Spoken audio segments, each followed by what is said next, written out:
the thousands in attendance and the millions watching around the world. Ladies and gentlemen, let's get ready to rumble! Yeah. What's up? It's our boy, Coach Malachi Williams in the building. We back. True Media Today, USA Boxing. We are back. We're the truth in this motherfucker, man. The truth is here. We're gonna have a damn good show today, man. Special guest. We will be having my good brother Bernie the Boxer coming on the show. He will be on in a few minutes, so I just want to thank the brother ahead of time for coming on. Boy, there's a whole lot of slimy stuff going on, boy. Lord have mercy, boy. There's a whole lot of me being from the South, my country as me being from Florida. There's a whole lot of shit going on, man, in this game, man. This game dirty. Let me tell you something, boy. Boxing, the sport of boxing is way more dirty than the dope game. If you ever been in the streets, been out there hustling and stuff like that, oh man, the dope gang ain't got nothing, no boxing. True. Yeah. It's true. It is true. Let me see what's up. It is true. Let me see what's up. It is true. It is true. It is what it is, man. It is what it is. But anyway, we're gonna get into it. Shout out to what do you say? IMAU. You say shout out Coach Detroit. Yeah, Detroit in this BI, man. Detroit in the building. Detroit is in the building. Salute John B. Poetic, Rockman, Wayne's Fitness, my sister Lisa Bells, Ahmed, what's going on? Martin King Boxing. It is what it is, etc. And etc. Let's get into the show, man. Hey, oh Lord, have mercy. Boy, let me tell you something. I am going to enjoy this. I'm going to enjoy destroying Wakanda for the entire year. I am going to enjoy destroying the aerosexuals for the entire year. And I am going to enjoy destroying the Hamanites for the entire year. I'm going to enjoy this. I find pleasure in this, what I'm going to do to you this year. This year, I'm going to be so methodical. I'm going to take the sniper approach. 2021, I took the shotgun approach.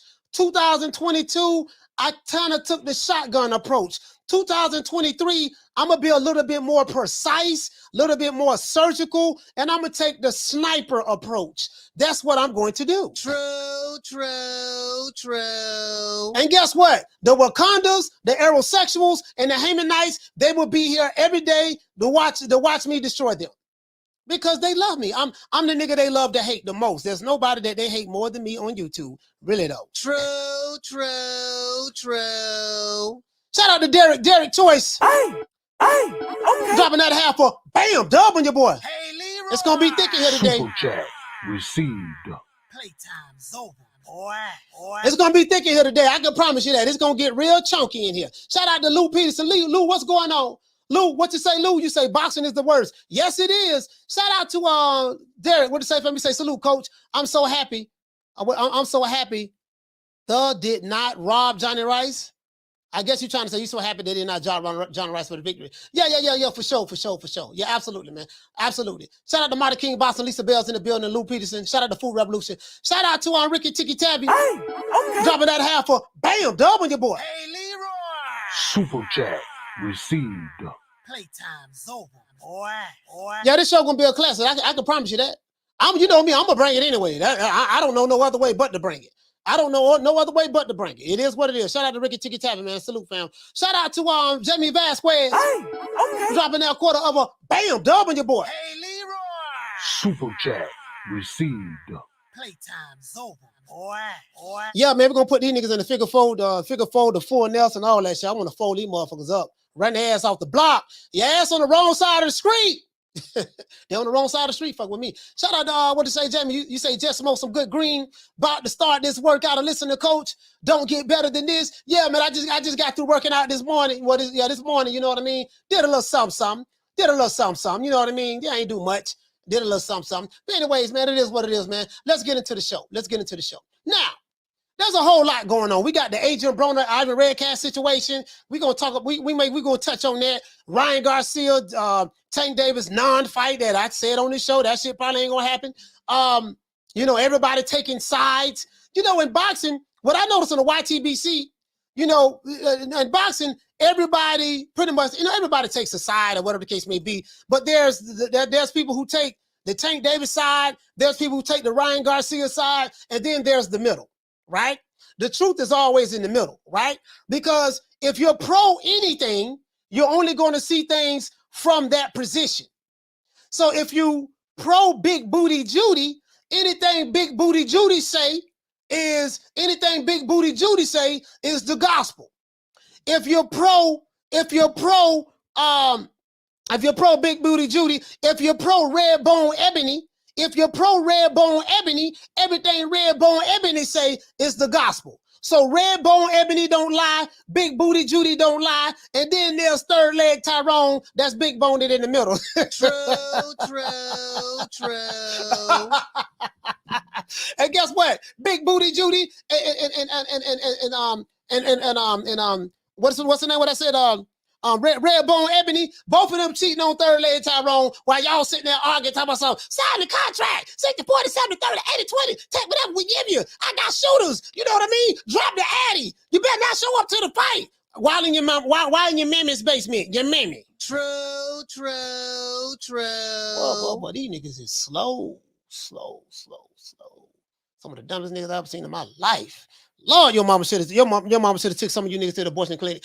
Anyways, Terence Crawford's future. What's next now that Errol Spence has moved to 154 pounds? What my special guest, Bernard the Boxer, would be on in a few minutes. Terence Crawford put on a magnificent performance, as you guys know, against Alvin Redcast, all that stuff there. We're going to see what's going on. We know what's happening with the politics. We know what's going on with you know, a lot of people saying, hey, man, Boots should be next. That guy should be next, yada, yada, yada, yada, yada.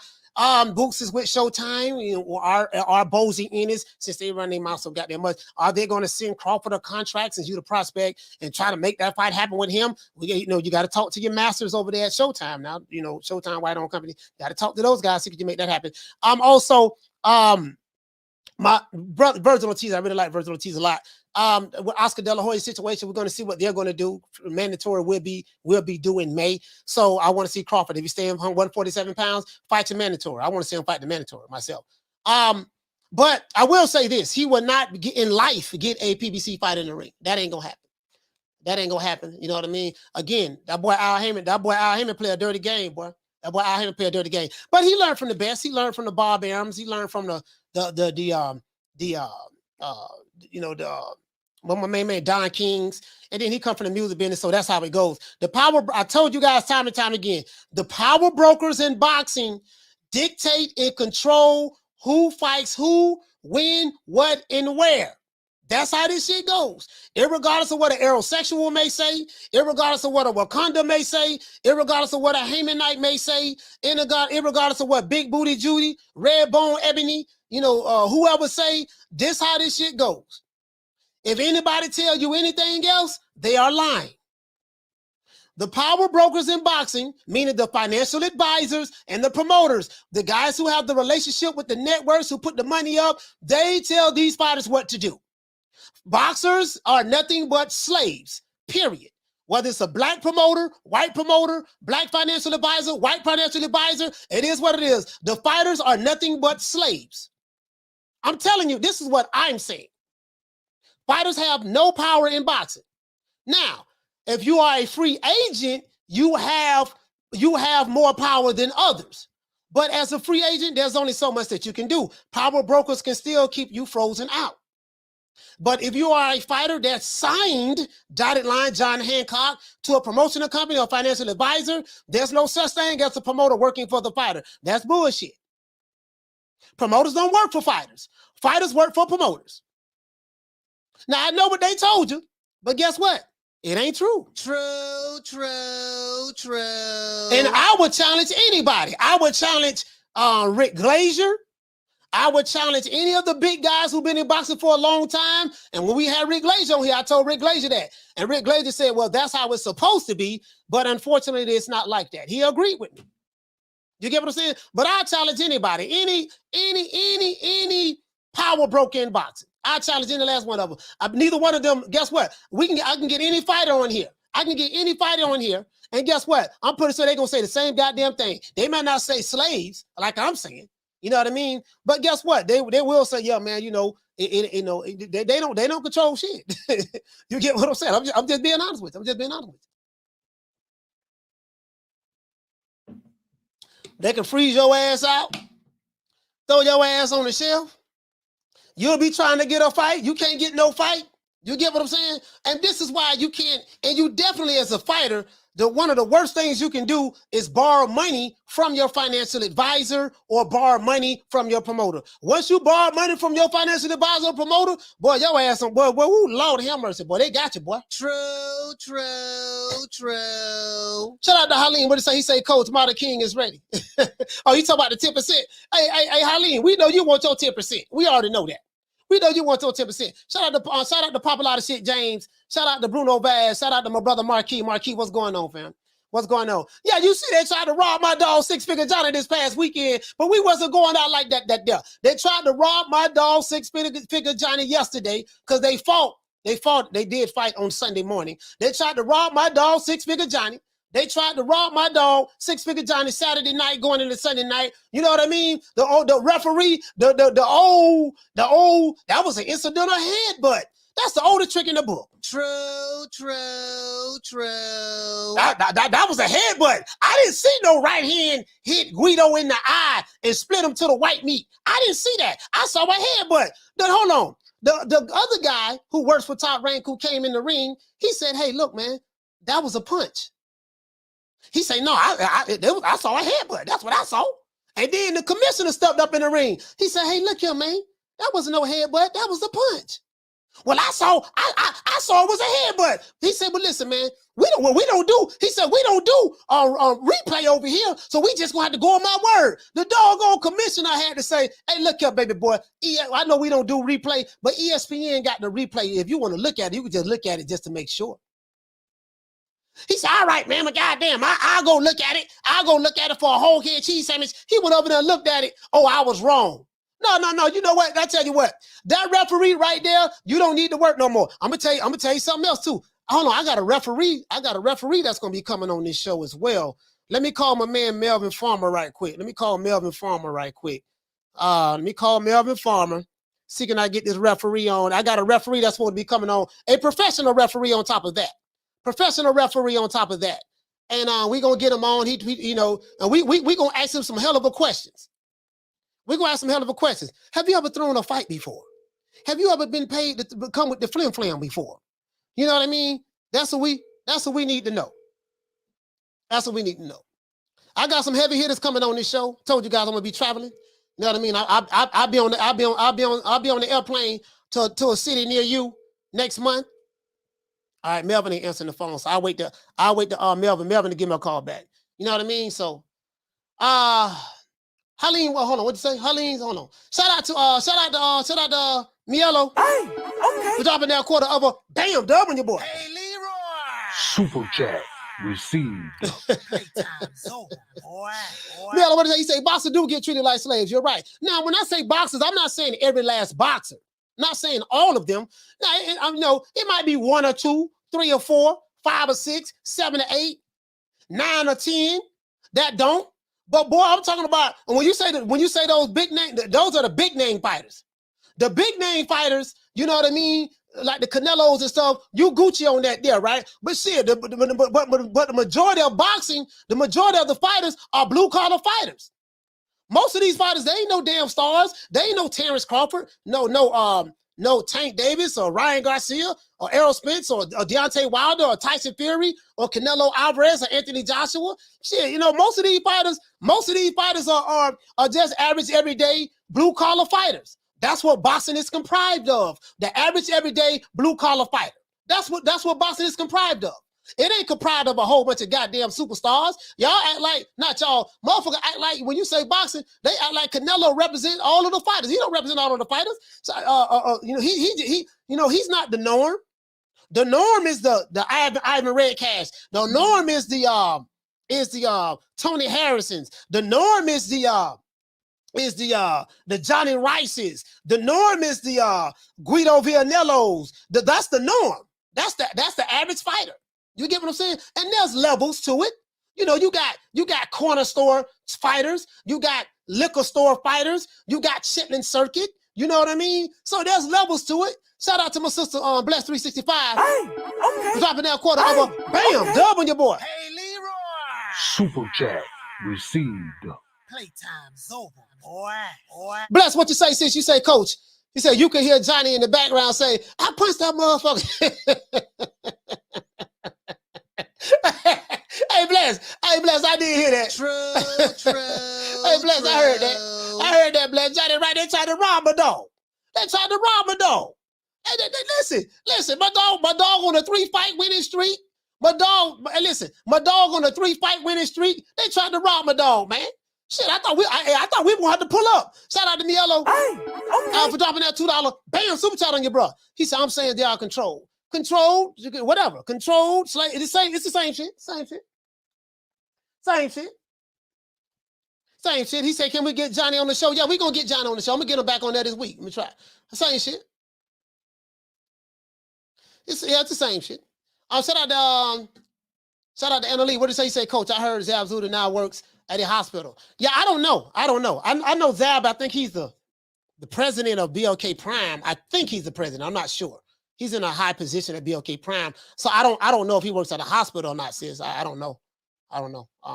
But you get what I'm saying though. Yeah, but most fighters are journeymen. People act like, again, I'll give you a perfect example. Top Rank has a roster full of fighters, right? PBC has a roster full of fighters. Now, out of those roster full of fighters, there are tiers, right? You have upper tier, mid tier, lower tier, right? Most of boxing are lower tier fighters.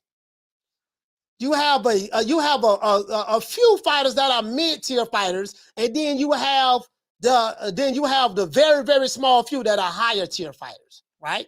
And there's levels to it. You know what I mean? There's levels to it. If you're a company like Top Rank and you got, I don't know how many fighters they have, but if let's say you have 150 fighters, there's only a hand, there's only one Shakur Stevenson, one Devin Haney, Lomachenko, Tyson Fury. You get what I'm saying? Stuff like that. Hold on, guys. Hold on. I think this is burning right here. Hold on, guys. What's going on? Bernie, what's going on, brother, man? Hey, hold on before I introduce you. You know what I mean? We have Bernie the Boxer calling into the show. Let's give our brother a round of applause.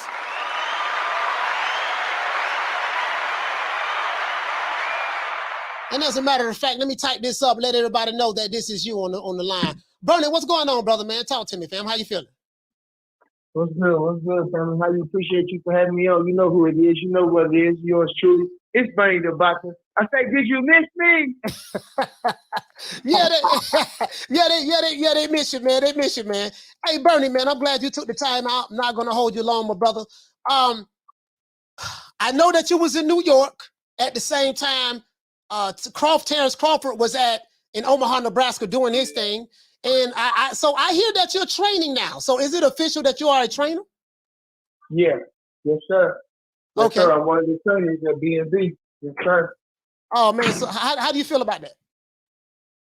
Well, I love it because, being at, just passing down the knowledge, giving back and, like I say, sharing what I got to give to them. I love boxing. I've been studying boxing.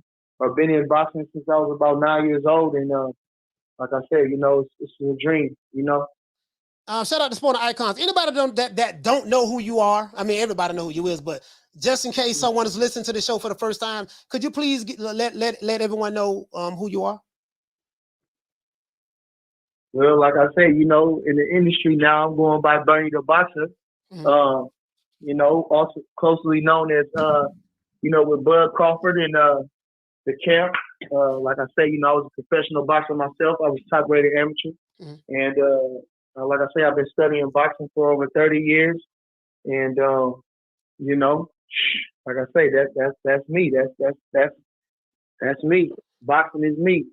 I listen to your show. I listen to your show on Sundays, and it blows me away at your boxing knowledge. There's a lot, man. You be calling out names. I be like, God, man, what the fuck he said? Let me go look this up. I gotta look the name up and stuff. Like it's like it's like you're a boxing encyclopedia, so to speak. So you what I like to call a student of the game. You're really a student of the game of boxing.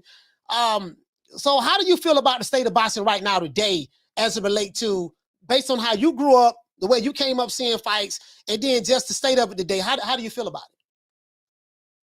Well, I'm happy that the fighters are getting more money, because boxing is a hard sport. Again, they don't have no 401k and different things like that. And, and for the most part, if you ain't a superstar boxer, boxing don't garner a lot of pay. You don't make a lot of money. So I'm glad to see the top guys get paid, but I'm also, I don't understand the stigma of, that if you lose, that you're no good no more. These guys the best need to fight the best. It's too many things getting involved. It's like I say, and I'm not, it's too many. It's too many managers, promoters, advisors, and everything in the boxing game that's not really in the boxing game, that's having influence over the way things is going. And so, like I say, the game is watered down. They're watering the game down when the best is not fighting the best. Now, granted, you do have fights where you are having competitive fights, but for the most part, you can see it, the landscape, the best ain't fighting the best across the division. And we need to have more competitive fights. So, I would like to see that pick up. So basically what you just described is the politics of boxing. I was just explaining before you called into the show, I was just explaining to the audience, I say, man, there's a lot of shit that goes on in boxing, man. A lot of these, online we have what I coined the aerosexuals. We have the Heyman Knights. We have what I like to call this, a lot of these guys, Wakandas and stuff like that. I'm going to give you an example what that is. These are people who be online talking about sign the contract, 60-40, 70-30, 80-20, take whatever we give you. They say Crawford is ducking. He received a contract from Al Heyman, and he was so afraid of Errol Spence that he not only ducked the contract, but he got passports, took his family on a plane, and they flew out of the country because he was afraid. So what say you? Do you see a lot of that when you hear stuff like that, when people say things like that? Dude, how do you feel about that? Well, I'm starting to learn and not take the things so personal at this time, because I realize that a lot of people, they just talk and don't know it, create a whole narrative, and people just go along with it, and that just shows the public, 80% of them is followers. So, I kind of try to don't really worry about too much about that. Like I say, I still have my days where I still go back and forth with guys. And, like sometimes even Bud was just giving me a time where he just had to straighten somebody out, and these guys are, just like I say, don't have no, and want to tell Bud the difference of telling him what's going on, and he the man, Yeah. One of Red was telling me about a situation where ESPN had reported something, but Red's telling them, well, man, I'm telling you that ain't true. And the man don't want to believe it, even though I'm with him every day. I'm his trainer. I've been with him. And you telling me just because they said it, you want to believe them over me, And so, you just got people that go with those narratives and, they spew that thing. And this ain't nothing but like a story in the Bible, as far as we talking about with Bud, you know what I'm saying? Which I think is the most disrespected fighter in the game right now, as far as credentials and everything like that. I know every boxer has his narrative, but the shutout narrative of Bud is just insane. It's like I was talking to another guy about, I think it was Ohio Runs Boxing. Shout out to Ohio Runs Boxing. About just like even with the PBC banner, not even having Bud on there as a top welterweight. They had all the guys up there, and they had Mikey Garcia or something. Anyway, they had all those guys over there. When you include the top workers, you have to put them all up there, you know. And so it was just like a shutout of Bud Crawford. It's I had somebody else get so irate from Texas, like I said, that whatever narrative that they're putting out about Bud, whether he don't want to do this or he's saying that or he not doing whatever they want to say or whatever else they want to. She said he hope he don't get the fight. You know, she's so praying that he don't get the fight. Like, so you know, you got things like that is just crazy as far as Bud. Now, you know, like I'm telling these other guys, you know, who probably got a little bit more leverage, you know, to use that. You know what I'm saying? Like I say, if you got like an Errol Spence who got the out him, they can make stuff. You know, I would ask them to impress upon themselves to make things happen. A Charlo, you know, like I say, a Tank. You know what I'm saying? Fight a Shakur. You know, fight Haney. You know, I know they got you picked out to fight Ryan Garcia, but like I say, at this moment in time, you already revealed that you're a star. We already know that you can box. We already know all these different things, but what have you accomplished, you know? So today accomplishments are going by the wayside, you know? They're trying to push the accomplishments down by the wayside and going over popularity. And so, like I say, you know, I would like to see those guys step it up in that type of way, you know? I'm glad you said what you said because on this show, I say all the time, today in boxing, I've been watching boxing for 40 years. And today in boxing, what I see today is the fighters that do the most get downplayed and the fighters that do the least get rewarded. And that's what it seems like. You know, if a fighter has accomplished a lot, 3-division world champion, been undisputed, you know, was on a 11-12 knockout streak, haven't lost a fight, you know, stopping guys, you know, at 135, 140, 147, you know, all of these accomplishments. If he was a future Hall of Famer, he got invited to the Hall of Fame. They took a mold of his fist and all that stuff there. That's pretty much solidifies it. But guys who are champions, guys who have belts, you know, you hear belts don't mean anything. This person ain't fought nobody. And what it is, I'm going to tell you what it is because I do this every day. This is what you call smear campaigns. And there's a smear campaign that I feel that's going on with Crawford. There's a smear campaign that I feel that goes on with certain fighters. And this is what it is. And the way this game works is this. You know, my thing is I'm going to smear you, dismercify your name, your character, tear you down, try to devalue you, pretty much rape your image in the eyes of the public. That's so that's so that I can justify what it is that I want to do to you. Maybe you'll be desperate enough that when you do come to me, you'll be on your hands and knees begging, you know what I mean, for me to rape you. You get what I'm saying? Even more. So that's what it is. What do you feel about that? Do you think my assessment is wrong, or how do you feel about that? I think you are somewhere in the ballpark on that, you know, and I think, like I say all the time, I think Bud has been a victim of that his whole career, you know, and like I say, for whatever reason, you know, he brings out the ugly in people, you know, the competitive nature, his winning spirit, things like that bring, you know, it brings out, if you're not that type of guy, you know, it can cause, like I say, insecurities in yourself to arise, such as, you know, you see guys like Gary Russell, Tank Davis, you know, the Charlo brothers, Errol Spence, you know, different guys like that, you know, they're still intimidated by him. You know, you don't never hear anybody else dismissing them, you know. You only hear those type of guys dismissing them. That's who's in comparison or right there with him. Or you see the guys who are trying to achieve his greatness, and you see those guys along with him. Just like you see a Hayes, you see Shakur. You know, these guys that you know that at the top of the sport who gives him his credit and understand his tremendous IQ of the game and what he's accomplished. You know, but like I say, the other ones that I named his detractors. You feel what I'm saying?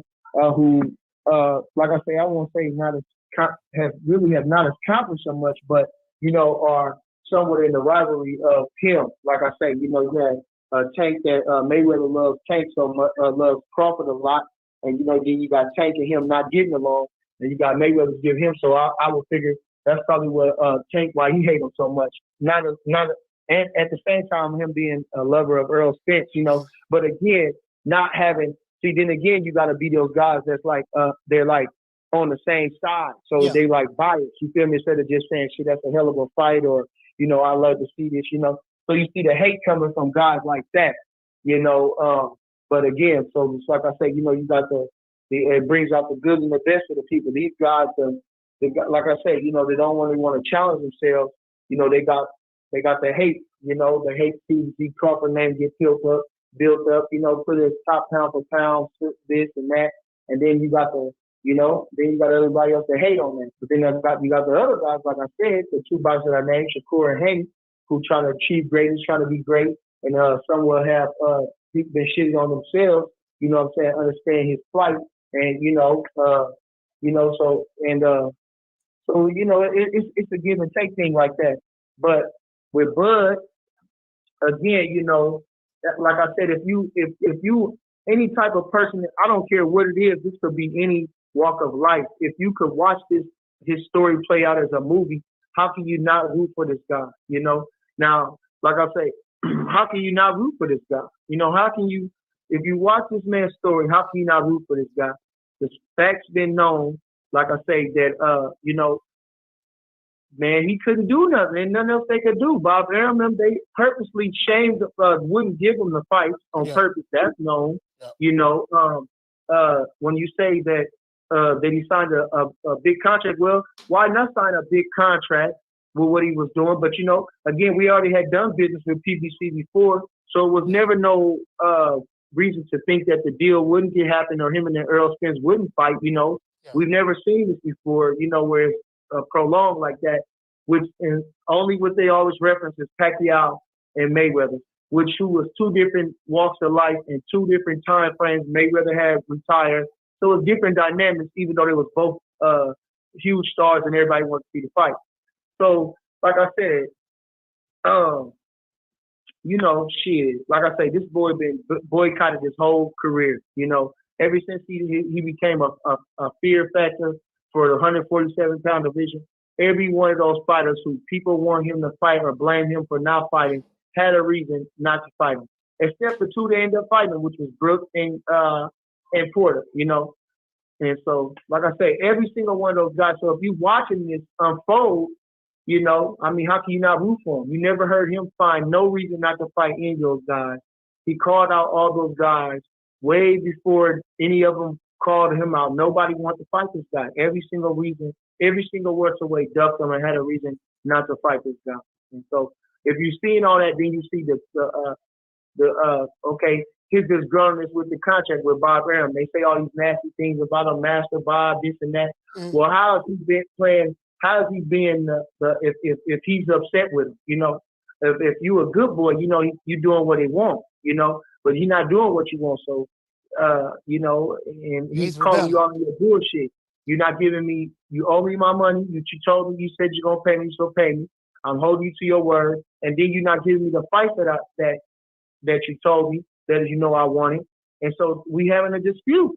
And so I'm just banning from you because you clearly don't have my best interest in heart. You clearly not giving me you're not giving my just due. You don't believe in my talent or whatever it is that is, you don't believe in me the way I am. So we got a separate ways. So we did that, and it still was a problem. It still has a problem as of yet right now. We still waiting on the man as far as the big fight. We didn't knock this guy out, and where we at. We didn't told the guys up front. We had a lot of things going on with the fight that just happened. They said they wanted to fight, but they came at him with such disrespectful terms, which we all know. Like I say, how can you not root for this guy? Everything they said is putting salt on this man, and he ain't doing nothing but winning. Like I said, how can you knock this guy? Like I said, he told the people up front, okay, as we going into negotiations. Now we've been waiting 5 years on negotiations already, pretty much whatever. We've been waiting on all this time. If y'all keep playing with me, I'm fighting no matter what. I'm fighting with y'all or without y'all. I'm fighting Errol Spence or whoever by the end of the year. Okay. I'm telling y'all that up front. They never get it together. People still don't understand that. And none of these things have been disputed, Then at the midnight hour, when they figure out that Bud has moved on, that he has somebody else that's trying to court him, that does want to have something to do with him. He's not stuck with them. They get, okay, they say they want to tell him whatever he needs or make the deal right for him to make the fight that's reasonable. Not even reasonable, but in his eyes, to make it okay for him, the last thing that he wanted. Okay, we do that, but we're going to start the fight out a couple more months. No, No, that ain't right. And I don't blame anybody that think that's right. Come on now, you know you look into your heart. Look into your heart. You know something's wrong with you. So for you can't root for this guy. You know, I mean, he gets a bad rap everywhere he goes. You know, people behind closed doors say all these things that ain't true, and it's sad and pathetic to think about it. You know, it actually turns my stomach to think about the rumors. You know, just like the things that, like he had to check some guy that said he sent them these contracts, that all these different things. Now there's somebody on the street that's telling him what didn't happen. You didn't do this. You didn't do that. They gave you the contract. They told you this. Really? Really? You telling me what they gave me, huh? You know what I'm saying? So, I mean, come on now. Hey, you know what? This is the funniest shit I've heard in my life. You got dudes on YouTube, Twitter. They are telling, like, okay, Bud spoke to Al Heyman personally. These guys speak as though they was right there next to Al Heyman, and they heard and saw everything. But what it is this here. They get it from certain YouTube channels, right? And I call them aerosexual YouTube channels, Wakanda YouTube channels, Heymanite YouTube channels. They get it from certain YouTube channels, and they take what they say is law and they run with it. No matter how far-fetched, I mean, I know for a fact it's lies because I know the actual exactly what's going on as related to the situation. But what it is it's what I call confirmation bias. And confirmation bias is this. If I hate Bernie the boxer, right, I can't stand you for whatever the reason may be, I'm only going to accept information that confirms my hatred or dislike of you. You get what I'm saying? That's it. So if it's something that doesn't, if it's something that doesn't confirm what I want to believe about you, I'm going to reject it. If it's something that confirms what I want to believe about you, I'm going to accept it. And that's what it is. There you go. Now that happens a lot in life, period. You understand? But it really happens with the pathetic people who just don't like real. You understand? People who just do not like real. Just like I say, and I want to say this. I was thinking about it. This guy me and this guy was having a little words, and I tried to talk to him with sense, and he still wouldn't listen. And so I tell him, well, send me proof that these contracts, because you're telling me that he got these contracts and he didn't sign it, you know, this is the thing, all this stuff. You're telling me this. I said, well, send me proof that those things happen. I asked him, send me the proof that these things happen. You know, they talking about me sending him proof that Bud made $10 million. Now, how can I send you proof of another man making money? And that's not even my job, because, you know, I wouldn't know nothing about his bank account. I wouldn't know anything. How can I send you proof that he made the money? How can I do that? You know what I'm saying? So again, you know, a lot of people didn't like the fact that he made such an abundance of money, so they say. You feel me? Yeah. Now, so they going into disrespect. They going into trying to find all the records. They trying to do anything they can to try to discredit the man about the money. Why they mad about the money? It don't even matter. It don't even matter. The true thing about it was this. This is the thing. It don't matter if he fought for a penny. It don't matter if he fought for a penny. When he was going to be fighting Errol Spence, he was going to be fighting for a commission for a fee that he would not know going into the fight. You understand? He was going into this whole match not knowing what he was going to make $1. You understand? Take whatever we give you. Exactly. So at the end of the day, as a man, as a person, if he was getting a penny, at least he knew he was getting a penny. If he said he wanted to fight before the end of the year, he wanted to do that because he knew it was best for his body. He knew it was best for him as a person. He did what's best for him. How can you knock that? These guys don't have your best interest. So, and the fans don't have his best interest either way. You understand? So if you are a person of substance, meaning of character, of somebody who, you understand? And if you're not, then you have to look into yourself and then change your ways. You understand? Come on now. And see, I like to put things in perspective. I like to say this, and because I can kind of go on and rant and kind of spaz out. Yeah. But this is what I'm saying. I put things in every situation. I don't just put them in one situation. I put it in every situation, in any situation. How can you knock a man for doing, first of all, what's best for him, which is what he was transparent with you. How can you hate that? I don't care if it's baseball, football, scholarship. I don't give a fuck what it was. Your job, I wouldn't give a fuck. Your little league coach, if you told them up front what's happening, they can't get mad at you. You understand? I'm giving you I'm telling you guys up front. And so then again, I'm going to show you how serious I am by acting on what I said. Come on now. Motherfuckers got to understand. You got to respect that. You got to respect that. Come on now. They giving this man talking about all his credit about what he said he was gonna do. Oh, he said he was gonna do this. He said he was gonna clean up his side too. Okay, well then what he said he was gonna do. I told these motherfuckers. Now did he tell y'all that? Yes, he did. Errol Spence, them, they never dispelled that rumor. They never dispelled that truth. Never. Then say he didn't say that. They never dispelled that. Talking about you was blindsided. You wasn't blindsided. And if you was blindsided, because you wasn't there with the situation. You was turning yourself. You didn't want to hear what was going on. All you was waiting to hear yes or no. You didn't give a fuck why no or why yes. You just wanted to hear yes or no. And so it's only two ways about it, you know. What I'm saying, how would you mean nobody grilled him on that to say how was you blindsided? Tell me how were you blindsided? Tell me that. So did you not know that Crawford said he was going to take a fight? Did you know? Nobody grilled them questions. Never. You understand? Come on now. Take every piece by what he said and tell me, break down what's your comment on that. Tell me everything that you felt about that. Nobody never do that. You know, so again, you got all these people that's going, but when you, again, this is another thing. So I say, again, you quote this, it's like the Bible. When you got all these things, factors against you, who can be against you when God is with you? Come on now, I'm doing everything right. Am I a perfect person? No. Do I have problems in life? Do I have different things? Yes.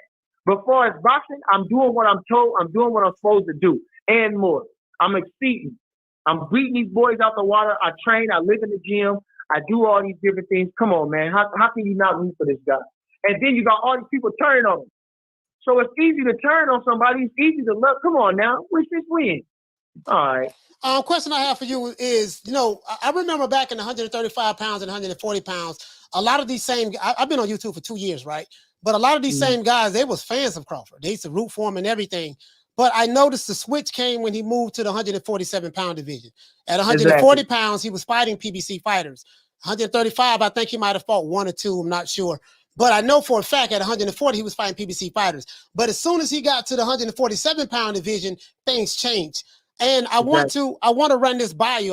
Do you remember this? Do you remember September 2018?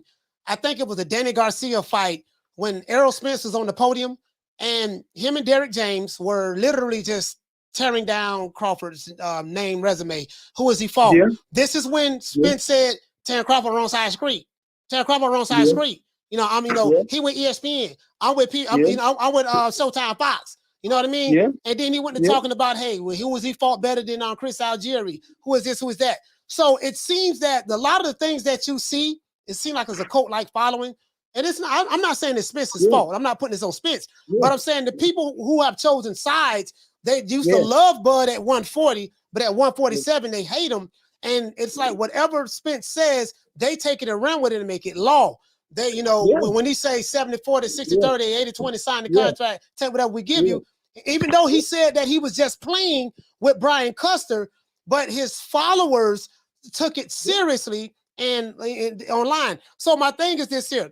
This is my advice to you, and I'm gonna give you this. There's nothing that you're going to say that's going to change these guys' mind. What my advice to you, Bernie, is this: just keep pushing, doing your thing. These guys hate you. These guys hate you. It don't matter. Again, these people like dysfunction. In my opinion, Crawford is the type of fighter. He doesn't drink. He doesn't smoke. He's not kissing up on boys. He's not grinding on other niggas' ass cheeks. He's not doing none of that. He's a married man. He has a family, wife, kids, and he does things the right way. And some of the boxing fans today, not all, they like the dysfunction. They like the fighters who go to, get in all types of shit, drink, party, do all kind of shit, don't live the life of a boxer. They like dysfunction because a lot of these guys, they come from dysfunction. So when people come from dysfunction, they mostly identify with that. So my thing is this: don't get too emotionally caught up with these guys. I deal with them every day. And you know what I mean? And I do a good job in handling them because they are very, very low IQ individuals. So don't worry about that. Is this lawsuit that you have going, is the lawsuit still going on with Bob Arum, with Crawford, that you know of? Yeah, I don't know. Yeah, those are things that I don't know. Okay. That I don't get into, and that there's none of my business. Okay. I don't know. All right. So again, in 2018, Spence, when they met each other, when Spence and Crawford ran across each other, I think at the Mighty Mo Hooker fight, and Bob Arum is in the back in the hallway, in the arena when Crawford had on the red hoodie and him and Spence was face to face, and Spence said he was going to do A, B, and C, D, and D to Crawford. Crawford said he was going to do A, B, C, and D to him. And then Crawford asked him, he said, when me and you going to fight? And Errol Spence said that, well, Al got my fights already laid out for me. He said, I'm going to fight Mikey, then maybe I'm going to fight Porter. He said, then I'm going to fight Thurman, and then I'm probably going to fight Pacquiao. Now, this is what he said in 2018, November 2018. If you look at who Errol Spence fought, he's pretty much following the trajectory that Al Heyman that he told Bud in 2018. So, and do you feel that, just based on my observation, Crawford was never a part of the plan for Al Heyman? He was never a part of the plan for Al Heyman to fight Spence. What say you about that? Never. And I'm seeing it now because it's like I seen there was showed up, somebody pulled the clip up about him and Bud Spence saying that they might fight at 54. Mm-hmm. So I'm thinking like, well, I mean, they've been saying this forever. They've been telling us, they've been saying it, little sneaky shit. Keith Thurman even been saying, like, man, they just waiting on me. I'm just waiting on them. You know what I'm saying? I'm waiting in the back. Like, he already knew, like, it was pretty much predisposed. And, but I want to say this. I think that, whatever trying to finish the game they've been playing, if they've been playing one, I want them to know, I mean, it's really not working, because Bud has been going on and, like I say, he come from, like I say, ever since he started being successful in boxing, there's always somebody trying to knock him, and I think, like I say, being the type of down-to-earth type of fella that he is, understanding that he is successful and he will continue to be successful. I think that's all that he needs, So being an Errol Spence fight will be great from a competitive standpoint and from a legacy standpoint. And but I don't think he's been holding that dear to him like it's going to make or break him, or like I say, like he needs this fight. Because, like I say, they've been dangling this thing over his head, over for so many years, and it's just really pathetic and sad, And you do know Crawford ain't gonna get that fight. You do know that, right? Do Crawford realize that now? He do understand that he's not gonna get that fight. He know that, right? I'm not gonna say that. I'm not gonna say that it's not, because I'm feeling like, well, it's really. I really want to say this too, though. I think that as many people who are for Errol Spence, I think they might be getting beside them. They might get a little tired of it too. So again, while you're trying to build this great image of this guy, again, they ultimately want to see you crush Crawford. They really want to see this guy. That's your whole myth is based on beating Crawford. And if he doesn't do that, I think that, pretty much their flagship will be failing then. They don't have anybody else that they can really push that's like big, So like even for personality or talent wise, they don't really have anybody over there at the foreseeable future right now. So we know Boots. We just seen how Boots looks, so we still need him to get it together. He's not a big talker, and we still, like I say, we see all the shortcomings that he has. And so I think that, and then, of course, I think the big fight will go on with Charlo. But still, no matter where he goes, Crawford is going to be right there lurking, no matter what, So when Bud decides to make any fight at 154 or any fight above the division, whether Spence beats Charlo, wherever he goes, he's going to be haunted by Bud. Whether the public wants it or not, he's going to be haunted by Bud. And we're in this situation right now to where if he beats Keith Thurman, he's beat everybody, every welterweight over there that he had to fight, however it shook out, whether he said he wasn't or he beat every welterweight over there. So now it's either now his fans, they're going to have a demand. Well, he got to fight Bud. I mean, we stick to you can't put that down our throat nowhere. Mm-mm. Let me get these super chats out of the way. Shout out to Abstract. He said everybody's biased. No one is neutral when it comes to boxing and being fans. People say that they are, but that's not the case. I mean, he said that's fine in my that's your opinion. He say on the G. He said, but I think that Spence edges Terence Crawford via body stoppage. Okay, that's your opinion. Appreciate the super chat. Hold on, let me get to the other ones on Bernie. I have another one right here. Shout out to Swift 718. Hey, okay. He say Bud was finished. He say Bud was finished with BOK Prime as of December 11, 2022. PBC had the rest of the month to try to finalize the fight that was intended for 2023. Instead, they wanted to whine and cry like babies. They don't want to make the fight. Let me get one more out of the way, Bernie. Let's see. We have another one right here. Shout out to Marquis. Hey, okay. He said, beyond tired. It's clear than ever that boxing isn't going to give the fans what they want. Marquis, I would say this. Boxing, we do get what we want every now and then. But Bernie, I shot a video December the 16th, 2021. Did you know what the title of that video was? The title of that video was on Terence Crawford. Stop chasing Errol Spence, the boy that want to fight you. I said this December the 16th, 2021. I saw the play then. I went looking at it. I said, man, how come every time when it comes to this guy, there's a whole lot of stipulations? Your baby mama got to be bow-legged. Your cousin got to know how to do the butterfly. You got to run 10 miles the day before the fight. You got to leave your promoter. You're on the wrong side of the street. You're with the wrong promotional company. You're with the wrong network. You got to take 60-40, 70-30, 80-20. Take whatever we give you. I'm like, how come when it comes to this guy, this slim, dark-skinned guy from Omaha, Nebraska, there are all these different stipulations. You got to fight Godzilla. You better know how to fly a 757 jet. You got all of these different things, right? Come over here on your knees, beg. I never seen no shit like this. And I'm like, dude, okay, Bud to get stopped by Errol Spence, whatever the case may be. Okay, fine. If you really feel that way, stop him. Get him in the ring, stop him. But his fans, not all of his fans. I'm saying there's a radical fan base of his that I like to call the Errol-sexuals. Not Errol Spence's fans, not his fans. If you're a fan of Errol Spence, I'm not talking to you. I'm talking about the radicals, the Errol-sexuals, the Haymanites, and the Wakandas. Like, these dudes are very, very low IQ. And the crazy part about it is that they're black. That's the crazy part about it. But I've never seen anything like this.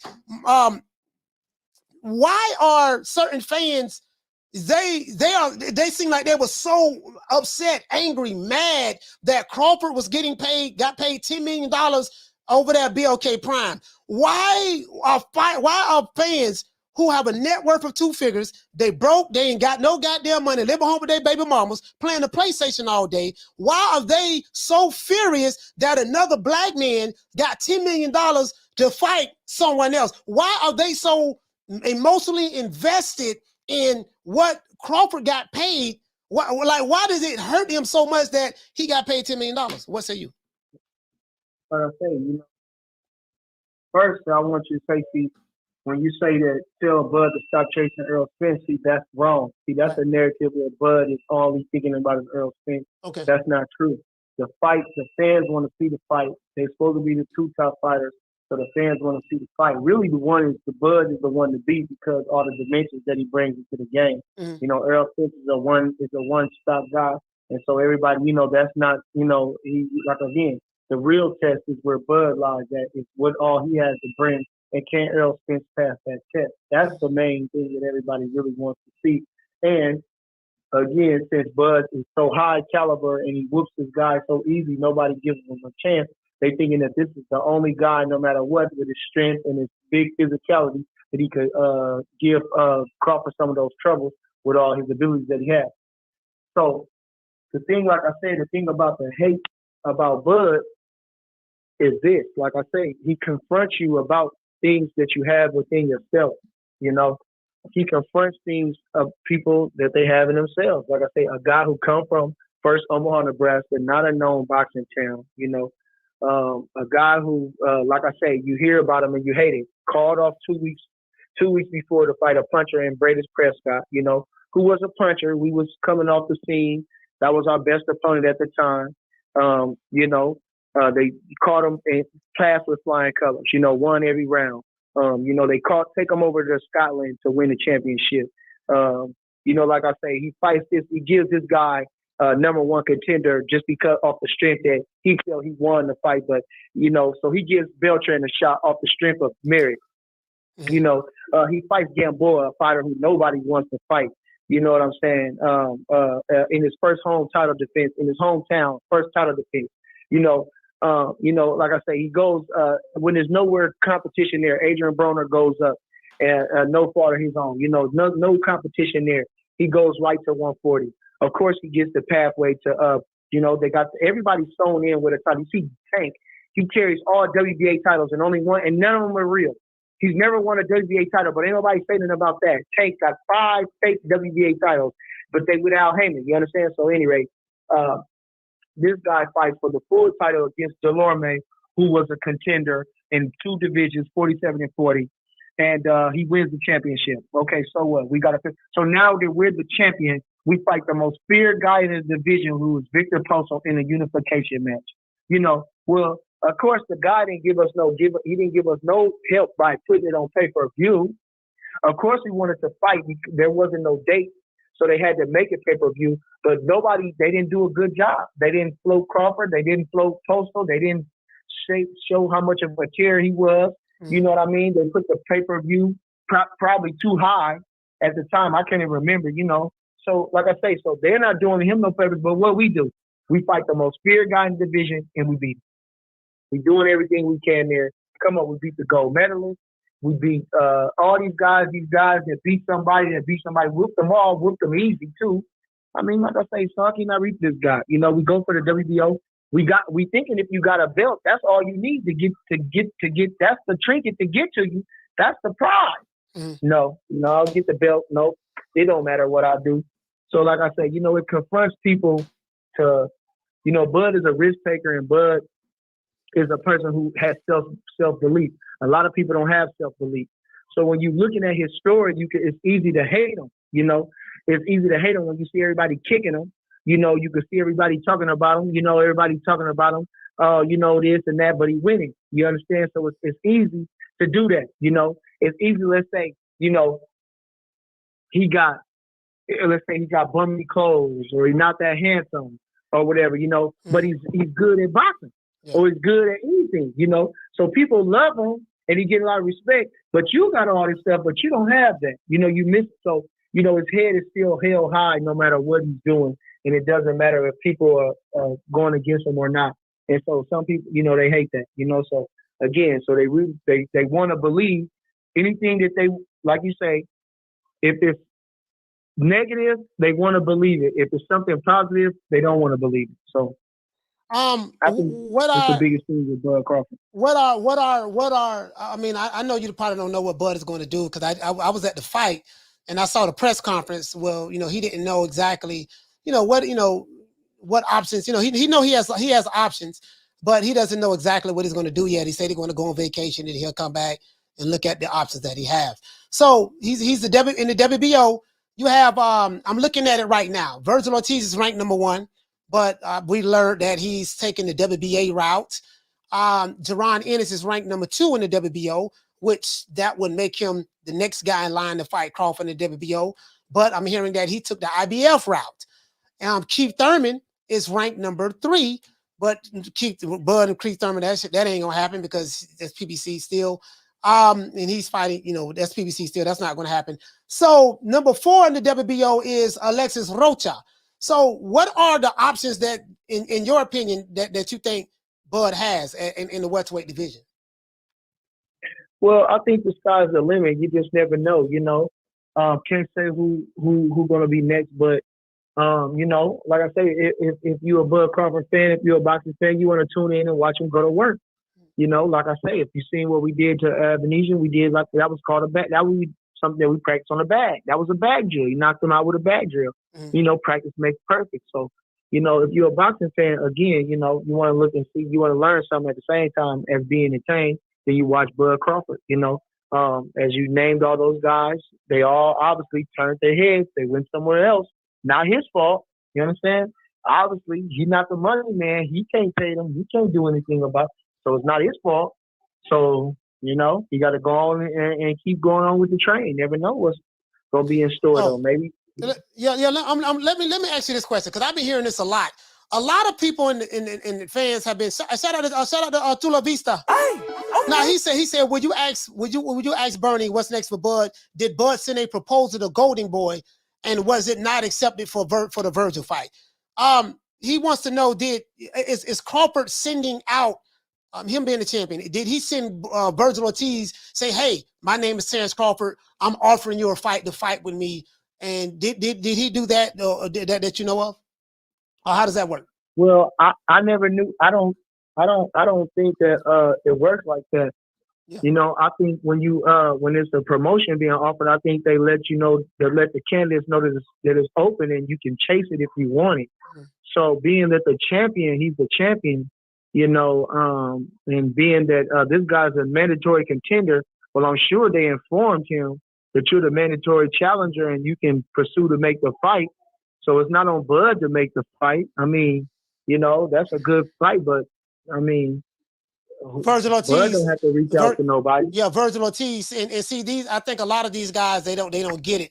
They're thinking. I'm not saying not you, Chula Vista, but I'm saying a lot of these guys. I never heard a champion chasing a prospect. Exactly. I never heard the champion. Hey, I'm the champ. Let me chase all these prospects. If the prospect wants to fight the champ, and you are the #1 guy, then Vergil Ortiz need to do what Sean Porter did. Because, you know, when Vergil Ortiz was #1, he didn't do nothing with it. Then the WBO leaped, put Sean Porter over Vergil Ortiz. And what happened? What did Sean Porter do? He immediately activated his mandatory. So, Sean Porter didn't have no other choice. Like I say, Sean Porter didn't have no other choice. Sean Porter was, well, if I want to say on the way out, it's only because he had done everything in boxing. He had fought everybody, and Bud was the last guy to fight. When he had the WBC championship, never did he try to make a means and try to become a unification guy and fight him instead of Spence or anybody of those other guys before that, you know. So he could have fought Crawford instead of Ugas, you know. But he chose those fights instead of, and nobody was calling for those fights for Bud to fight Sean. And then after he gave Errol Spence all that trouble and really won that fight, then they called for Sean Porter to fight Bud Crawford. That's when the cries really went out, you know. But so Sean Porter never really wanted to have nothing to do with Bud Crawford as long as he was the world champion. And so I don't want to, you know, give Sean Porter that credit in that aspect, like I say, because when he could have made it where it'd have been a big more higher profile fight or for more stakes, like I say, he could have did that, but he didn't. So is there a reason why? Is there a reason why you feel that Vergil Ortiz, and I like Vergil Ortiz, I think he's a damn good fighter. He's one of my favorite young fighters. Is there a reason why Vergil Ortiz did not activate his mandatory to fight Terence Crawford? Well, you know they don't want Crawford because he ain't showing no signs of slowing down right now, you know. They keep talking about he's getting older and this and that, but he's still whooping ass and he's looking sharp. You understand? So, you know, these are things that they're trying to put into fruition, trying to put into their head and make them feel better. But again, you know, things keep going on and we steady whooping ass. So, you know, of course they're gonna keep prolonging and keep prolonging. They ain't got nowhere to go. They on the waiting time. Yeah, on the wait there. Go ahead, Bernie. Sorry about that, brother. Go ahead. I'm sorry. No, I'm just saying they playing the waiting game. Okay. They waiting on Bud to move up. Shout out to Halim. He said, Bernie, just wait for Josh Taylor to move up to 147 to fight Bud. They had a little talk in Dubai. Okay. That's what Halim said. What? He said that wait for Josh Taylor to move up to 147. He's basically saying Josh Taylor's gonna move up to 147 to fight Bud. That's what he's saying. Well, you know, I think that'd be a good fight too if Bob Arum wants to do business with the kid again. You know, I think that'd be good business, but you know, just never know right now. You know what I'm saying? Like, you know, the real people that know, you know, Bud Crawford is a hot commodity. He's the most, in the search engine, he's one of the most popular fighters right now. You know, like I say, everybody wakes up one day, waking up talking about Bud, and Bud ain't doing nothing. He didn't won and been quiet ever since he won. Went on vacation and relaxing. They still talking about Bud. Yeah. You know, still wondering what he's doing and making up scenes just to talk about. So obviously, you know, he's popular enough because you can't stop talking about him, making up rumors and lies about him, you know. And so, like I say, so when he fights again, you know, the train is only growing. You know, you know, you want to see him, so you gotta do whatever. You know, it's not his fault. So whoever he fights, it's the guy who could fight. You know, you just named all them guys that got some type of name and they all went a different route. You understand? They all changed a different thing. You got the rest of them, like I said, who ain't doing nothing. You got Danny Garcia, ain't saying nothing. Come on up and fight me at 54. Or, you know, you got Keith Thurman, who wasn't had no fighter in between. They're saying, let's fight. You know, you ain't got Ugas who's sitting around, ain't saying, well, let me get a get back fight and fight Bud. You know, you ain't got nobody else ready who ain't nobody else is it, you know. You ain't got nobody coming up on 140 saying, let me fight him, you know. You ain't got, like I say, T.O. ain't coming up. Or who at 40? I don't know. You know, you got Taylor, but, you know, you got Prograde. He don't want none. You know, ain't nobody else around there at that 40. You know, you got 54. Charlo got all the belts. Say he don't want none, you know. You know, so what about what else so I hear a lot prior to Boots Ennis fight against Karen. Boots Ennis said a lot. You know, he said a lot about Crawford. Crawford don't want none. Well, he don't want to fight Boots, this, that, yada, yada, yada. And I noticed that Bozy, you know, he keeps Crawford name in his mouth a lot. So my question is this.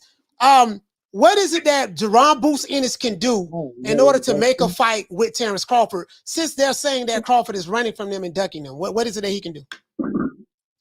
Oh, trying to get it out. Damn, moving too fast. Almost.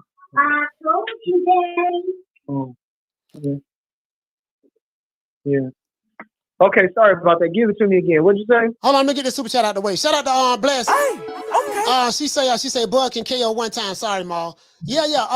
So no, what I was saying was I hear a lot there from Bozy Ennis and Jaron Ennis. I know they're with Showtime. They're not with the PBC, but it's kind of like the same shit in my opinion, because all of them on the same goddamn side of the street. Bozy Ennis says a lot about Crawford. Says that Crawford is afraid and this and that, and not afraid, but you know, Crawford know what it is and yada yada yada. And you have a lot of pro Spence side is trying to throw Boots on Bud, right? Because they don't want him to fight Errol Spence. So my question to you was this: okay, so Jaron Ennis is allegedly supposed to be the greatest fighter in history of boxing. He's better than Ray Robinson, better than Roberto Duran, better than all these guys. And Boots and Crawford is afraid of this guy.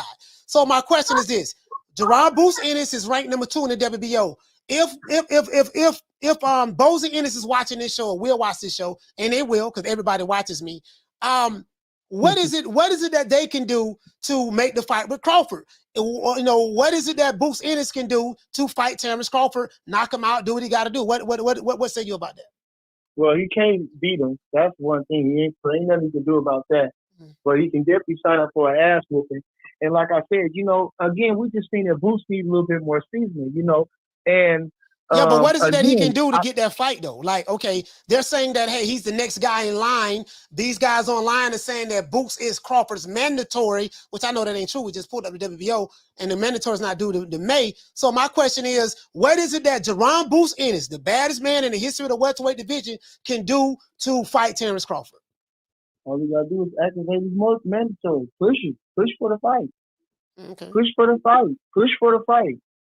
Push for the fight. I hope you're listening, Bozy Ennis. I hope you're listening. Jaron Boots Ennis, I hope you're listening. If you want to fight Terence Crawford, you know, you go activate your mandatory. Since your fans are saying you're the mandatory, do that.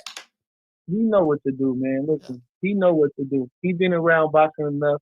His other son used to fight.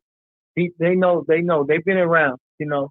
But when the cameras come on, and you know you living vicariously through your son, and you're getting a lot of, you know, you want to say all those things to, you know, you reading those paper clippings, and you start to try to believe it. He's whooping on those guys probably in the gym in Philly, and you know, like I say, everybody's putting a mic in his face talking about you the boogeyman, nobody wants to fight you. When that's a fake narrative, when that's a false narrative, as you just said, you know, again, if you want to go by definition, nobody wants to fight as the boogeyman, well, you know, that's Bud Crawford. Again, you just named those young studs who went another route. They're not barking down Bud's door. They're not saying, I want Crawford. I want to fight the pound for pound best, so they say. Nobody's doing that. Everybody's trying to find another spot to get somewhere. Everybody's trying to find somewhere to get somewhere. Ain't nobody mowing down that door. Not one of them. That's the truth. Y'all still ain't realizing that? It's out in the open. What did he say? This man, he could jump that. He's in a powerful position with people that he can jump that mandatory. Like I said, he number 2, Ortiz number 1. Ortiz going to fight Stanionis. okay, I'm gonna jump to number one. I want to try to activate that. If he going over in them, then let me go. They ain't trying to do that. They gonna get him somewhere else. Oh, so you're saying that Boots Ennis can jump the number one spot since Vergil Ortiz is taking the WBA route? I mean, that makes sense. If I'm the number two guy, he's number one, but he's fighting a different organization for another title. What would that leave? That would leave me at least, okay, he don't want it. I'm the number one next deserving in line. Yeah. Put me as mandatory. You know, they got the lawyers and whoever else to make that happen, you know. So, again, they know what to do. You know, I'm not going to get all up here. You know, everybody knows what to do. If you want Bud Crawford, go after Bud Crawford. That's it. It's as simple as that. And if you want Bud Crawford, you want what he has, then you know, I'm not saying take anything, but you know you have to take the lesser route to get it. You know what I'm saying? That's just the way they make things. Just like him taking Spence, you know, the way they got things set up. We're going to have to take lesser for whatever reason because of perception. Mm-hmm. We're going to have to take lesser to get that. And supposedly if we win, we should have better parity, which is not true because even if the deal was in place that even if we won, we still was going to get the lesser amount anyway. We still going to be number two no matter what. There was no incentive on Bud beating Errol Spence, but him capturing all the belts, him telling the world he's undisputed, and him keeping his record clean. But he wasn't going to get no financial gain, which is what everybody talks about, or any other type of immunity that would present him to be the A side, i.e. his name on the banner first. It's still going to be Crawford. It's still going to be Spence Crawford. Even if him going into the second fight as undisputed champion, it wouldn't be Crawford Spence. It would be Spence Crawford, even if he won. That don't make no sense. So what is explain the situation to me? I need some clarity as it relates to this. So Boots Ennis, if you want to fight Terence Crawford, talk to your daddy. Tell your daddy, say, Daddy, I want to petition the WBO to fight Terence Crawford. That's how you can solve that. So that's it. It's simple as that. Simple as that. Go to Crawford. Yeah. You talk to Crawford. Hit him in the DM and tell him I beat your ass. Tell him I won. Tell him let's fight. Let me get this super chat out the way. Shout out to Dano. Hey, okay. He said, "What up, Coach Bernie?" He said, "I want the Spence fight, but if he don't come back down, which I don't see, I hope Bud can force Charlo to either fight or vacate the 154-pound belt. I don't think Charlo want that media hate for vacating. So what say you about that? If Crawford moves up to 154, he's Jamel Charlo is." And it's amazing. Jamel Charlo is one of my favorite fighters, believe it or not. Jamel Charlo is a PBC fighter. Do you still see Crawford running into the same politics? He's still got to deal with Al Heyman. Same thing. What say you about that? You know that. I mean, it's a no-brainer. Of course he ain't gonna get that fight because this guy hates Bud Crawford. You know, and I'm not nobody to be saying it, but I'm just calling it as I see it. Mm. You know, I don't make no nothing. You know, I don't call no shots and nothing, but I'm just calling like it is, man. That man hate Bud Crawford. Why wouldn't he? Isn't it? Hey Bernie, the thing is I've always thought when you hate a person, hate a fighter, that should make you want to fight them more because you can take your hatred, your anger, your rage out on that individual by beating them up in the ring. I've never seen things that I'm seeing now, and I'm not saying it never happened, but it seems it happens more regular. Fighters who hate other fighters, they use that as motivation not to fight the fighter. You see what I'm saying?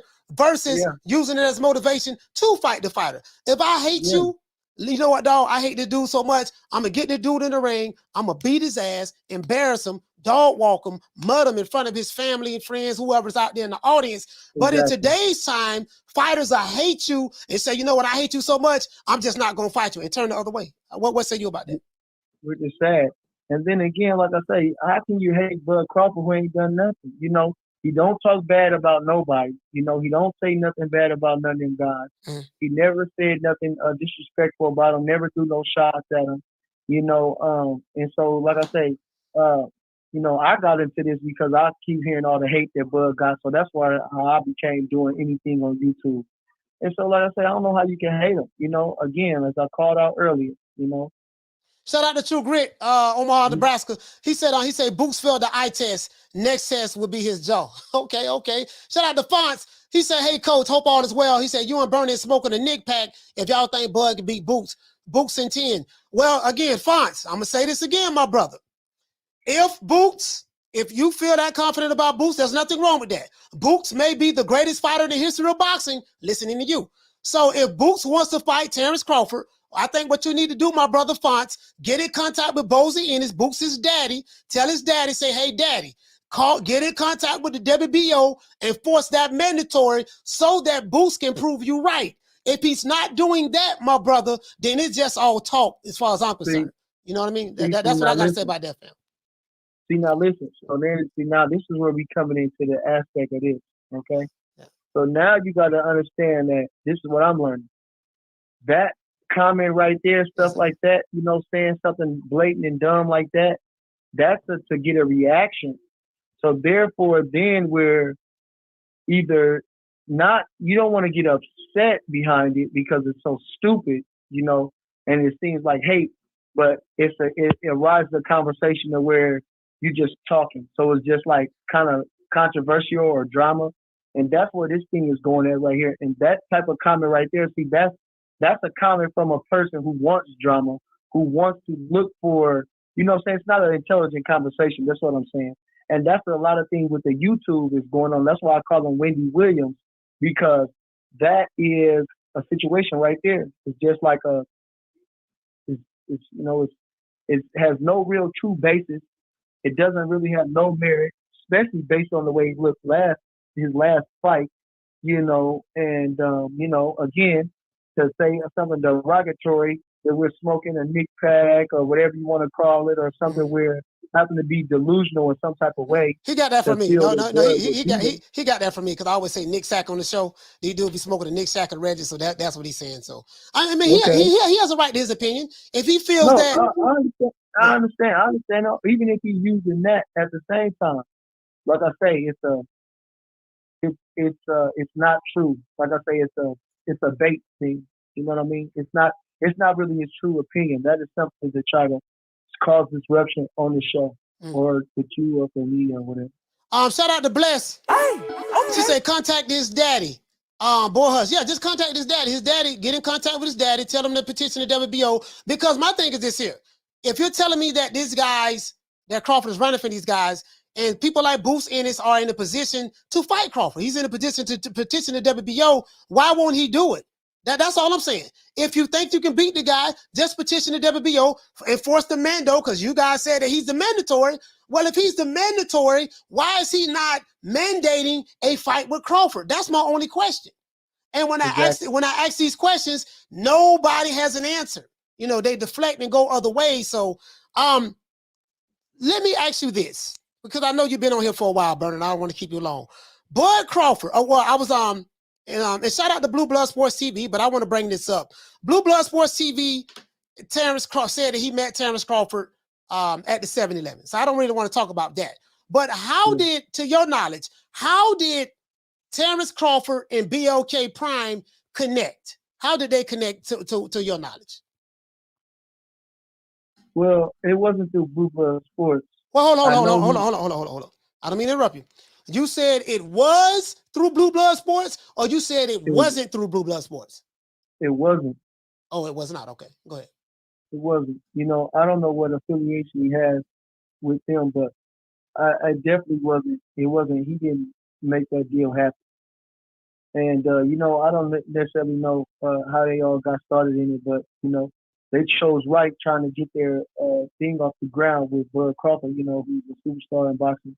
And, like I say, the most injured search fighter right now in the world of boxing or in the period. So, so I can't necessarily say how they got started with it, but, they are in it. And I appreciate the opportunity they did. And, they came through and, let's just see what they got going on for the future. But, like I say, some people want to be more important than they really are. And, or try to put themselves in situation, when the truth will always come out. So I don't knock, Blue Blood or do whatever you want. I don't know. Like I said. What can I say? Yeah. Okay. So Bernie, you've been on with us for almost an hour. Hold on. I got this brother right here. Shout out to Swift. Hey, okay. I'm dropping a half a dub. He say the new age. He say the new age gangsters. They hate you so much that they don't want you to get paid. They want to do physical harm to you and not have to worry about the police. Yeah, I mean, these guys on the internet, man, Brandon, let me tell you something. I do this shit every day, dog. Like, I get threats all the time, all kind of shit. I'm going to tell you something, man. Don't worry about it. This is just some internet shit. These guys, a lot of these guys at home in their mama's basement, they're broke, ain't got no money. And you can't, you know, I do this every day. And I told guys, Terence Crawford was the hottest name on social media because the people who hated him so much, they made him popping online. And I want to explain something to you. I believe in the law of resistance and the law of attraction. And sometimes when you have people hate you so much, they hate you to success. Yeah. It's like the parable with the donkey in the Bible, the donkey in the ditch. Everybody was throwing stones at the donkey when he was in the ditch, right? And they threw so many stones at the donkey that the ditch filled up with rocks and the donkey was able to walk out of the ditch. You get what I'm saying? So just understand that, man. It is what it is. This is the nature of the beast. I do this every day. I handle these guys like Neo in the Matrix. They're very easy to meet, low IQ. So don't worry about that, fam. Is there anything else that you would like to say, my brother? Anything that's any parting words? I know you've been here for a while. Is there anything else?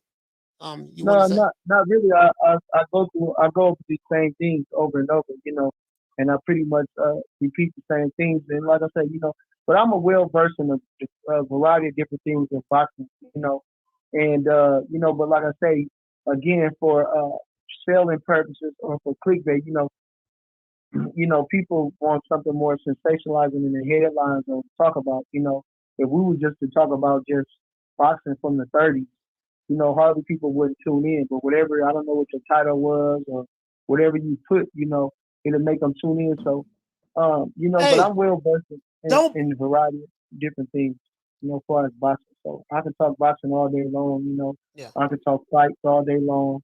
And, I can put it into modern day terms. I can, can pretty much, like I say, whatever's going on today happened yesterday. And so I like to put those things together and just have intelligent conversations on boxing. And again, like I say, sometimes, you find yourself responding to some of these people who don't know what they're talking about. And it can just baffle you sometimes, but again, I know this is a game. That's why I pointed out to you with the guy with the boot comment talking about Bud, we got to be smoking this, or whatever to believe that. So I know that they just be talking and they don't know what they're really talking about. My biggest gripe is this, is the hate you're spewing, but the hate that you're spewing for this man, you need to look deeper into yourself. That's what I'm saying. So it's not even necessarily about if you are just spewing a hate for a person, I couldn't even tell you, they don't even know why they hate me. Feel me? Yeah. They can't even tell me why they hate. They can't even say why they hate for it. They can't even say that. So, so that's the thing where it gets me. When I'm listening to the comments and it's not nothing based on facts, it's all based on hate. Mm-hmm. And so those are the comments that I respond to, and sometimes can get to me. But again, I guess it is the nature of the game. Yeah. Again, man. It is what it is. This is just the nature of the beast. How many more years did if you was to give a guesstimation? Because Crawford don't look like he's slowing down. He gets a lot of criticism. He's not fighting anybody. He's for amnesia. This, that, yada, yada, yada, yada. In one breath, while people ignore the fact that, hey, you know what I mean. Certain companies. This is just me saying it. This is my opinion. I want you guys to understand this here. I didn't get this from Terence Crawford. Burning the Boxer is not saying this. This is Coach Malachi Williams saying this. I feel that he's blackballed by the PBC. He's not going to get any of those PBC fighters in the ring unless it's a throwaway fighter that they don't care about. But he's not going to get any of those guys. He's not going to get Charlo. He's not going to get Errol Spence. I think that's dead in the water. That's my personal opinion. I honestly feel that way. So my thing is, what are the options that you feel that Crawford has? Do you think that he will probably, would he do some fights with Top Rank? I don't think Bob Arum has any ill will towards him. What about going overseas in the UK? He had a wonderful experience over there. He has a lot of fans over there that love him. I would love to see him go to the UK myself and have a fight over there, if he can. What say you about that? I say, the sky's the limit for the kid, and something, when one door closes, another one opens, so like I say, I think things gonna change. I think things gonna happen, and whatever it is, he's gonna be successful. So whether it's like Spence or Charlo whoever he fights, I believe is gonna be successful, and the people are gonna tune in, they're gonna watch, and hopefully if you watch them, you're gonna be learning something. You're gonna be witnessing greatness. You know, and like I say, you know, the greatness is like I say, those guys, they're not great. You know, you can tell it in their heart, in their body, and everything, but they're not great. Bud Crawford embodies greatness. So what you're seeing when you see him against whoever it is, you're gonna see greatness. You know, you're gonna see he put in the same effort that he took, you know, from his first professional fight to his last professional fight. And so, you know, you're gonna see craftsmanship.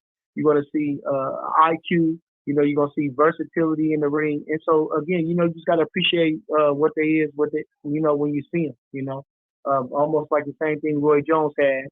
Except he didn't have anybody on the landscape that really could challenge him, you know.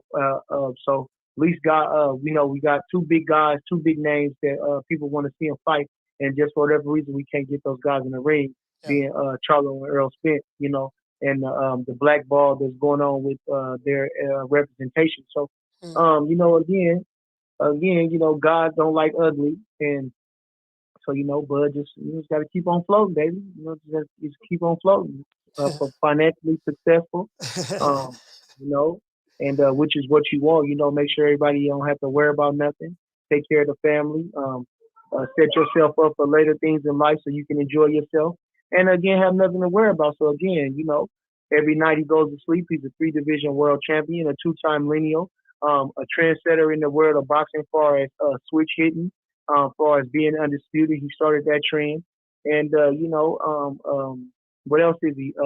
You know, all they give him pound for pound, the best fighter in the world, not only by his peers, but also for the legends. And so, you know, what else can you say? You can't do nothing but sleep good at night on that shit. Yeah, man. Hey, Bernie, but I really appreciate you taking the time out to come on the show. I know you're busy. I hear your family, your kids in the background. Hey, listen, man, just keep doing your thing. I'm proud that you're a trainer now. I will be in Omaha, Nebraska, probably in March, because I want to come by the gym. I want to come by the gym, check the gym out. So I'll be there, man. So much love to you. Thank you for taking the time out, and much respect, man. Let's give Bernie Browse a round of applause.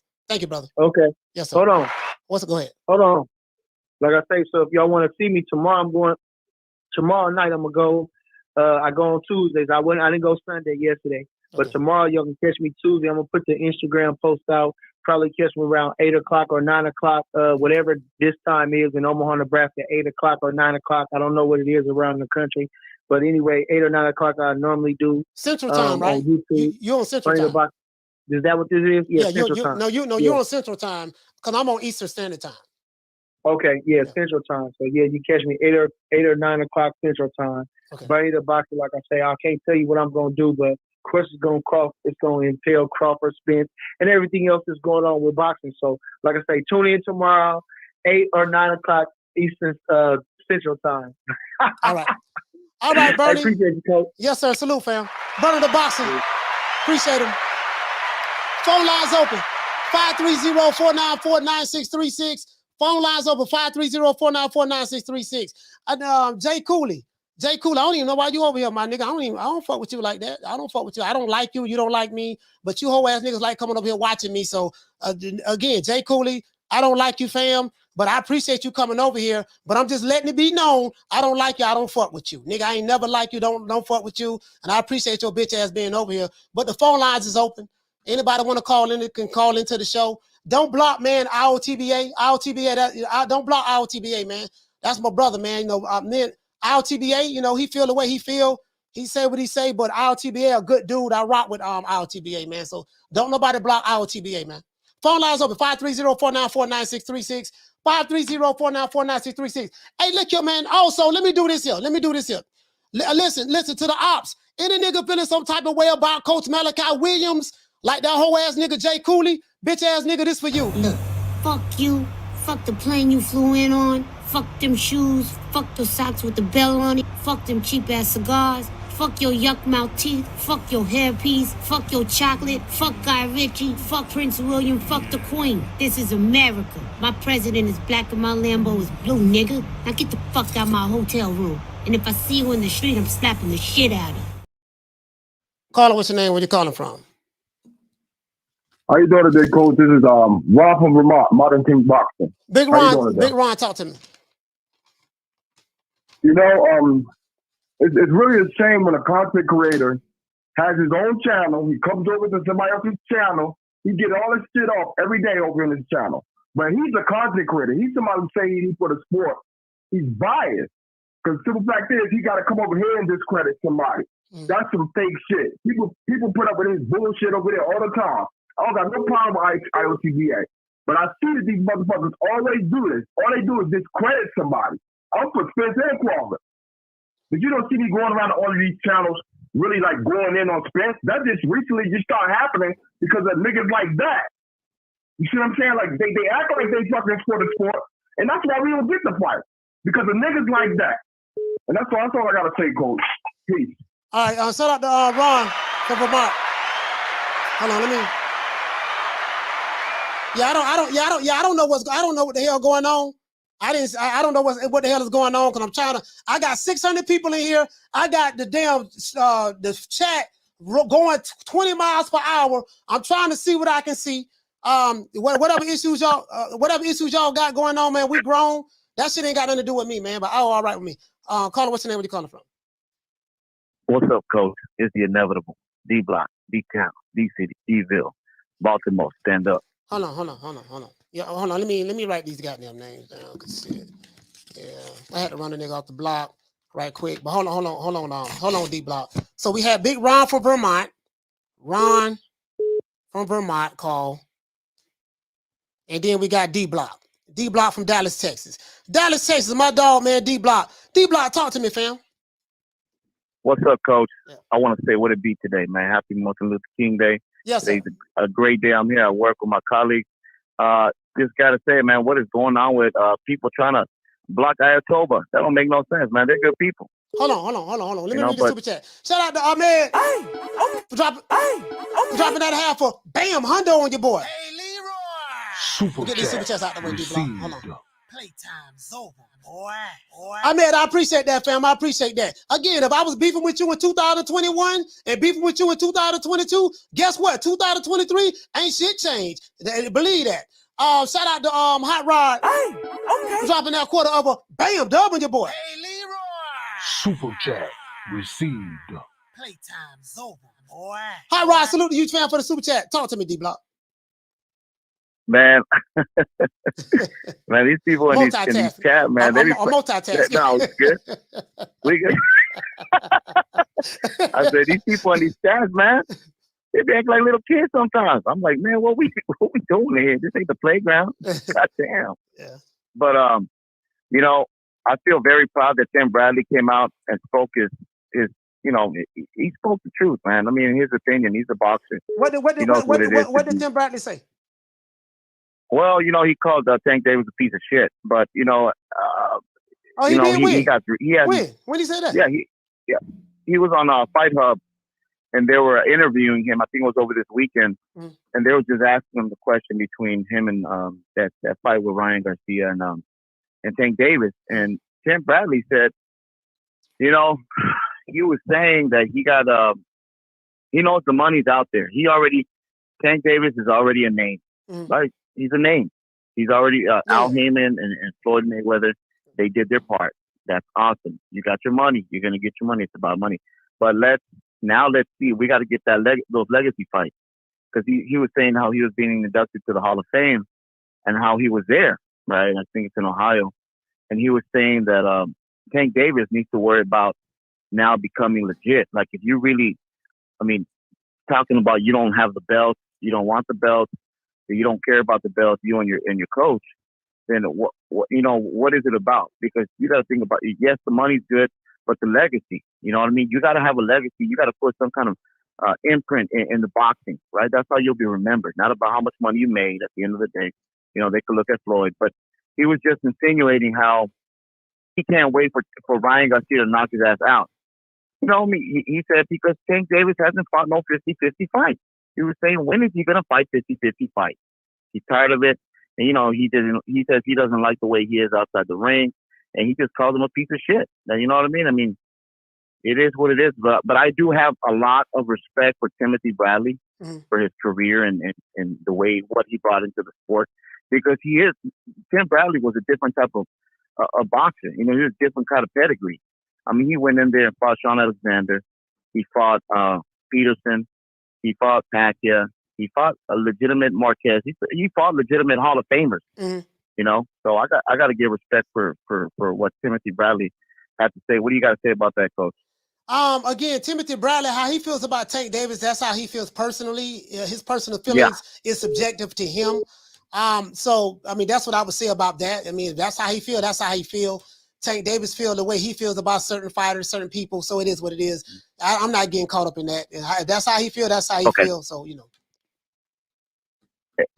One more thing before I roll out, because I know everybody in the chat's going. I mean, I got a lot of calls coming. Real quick.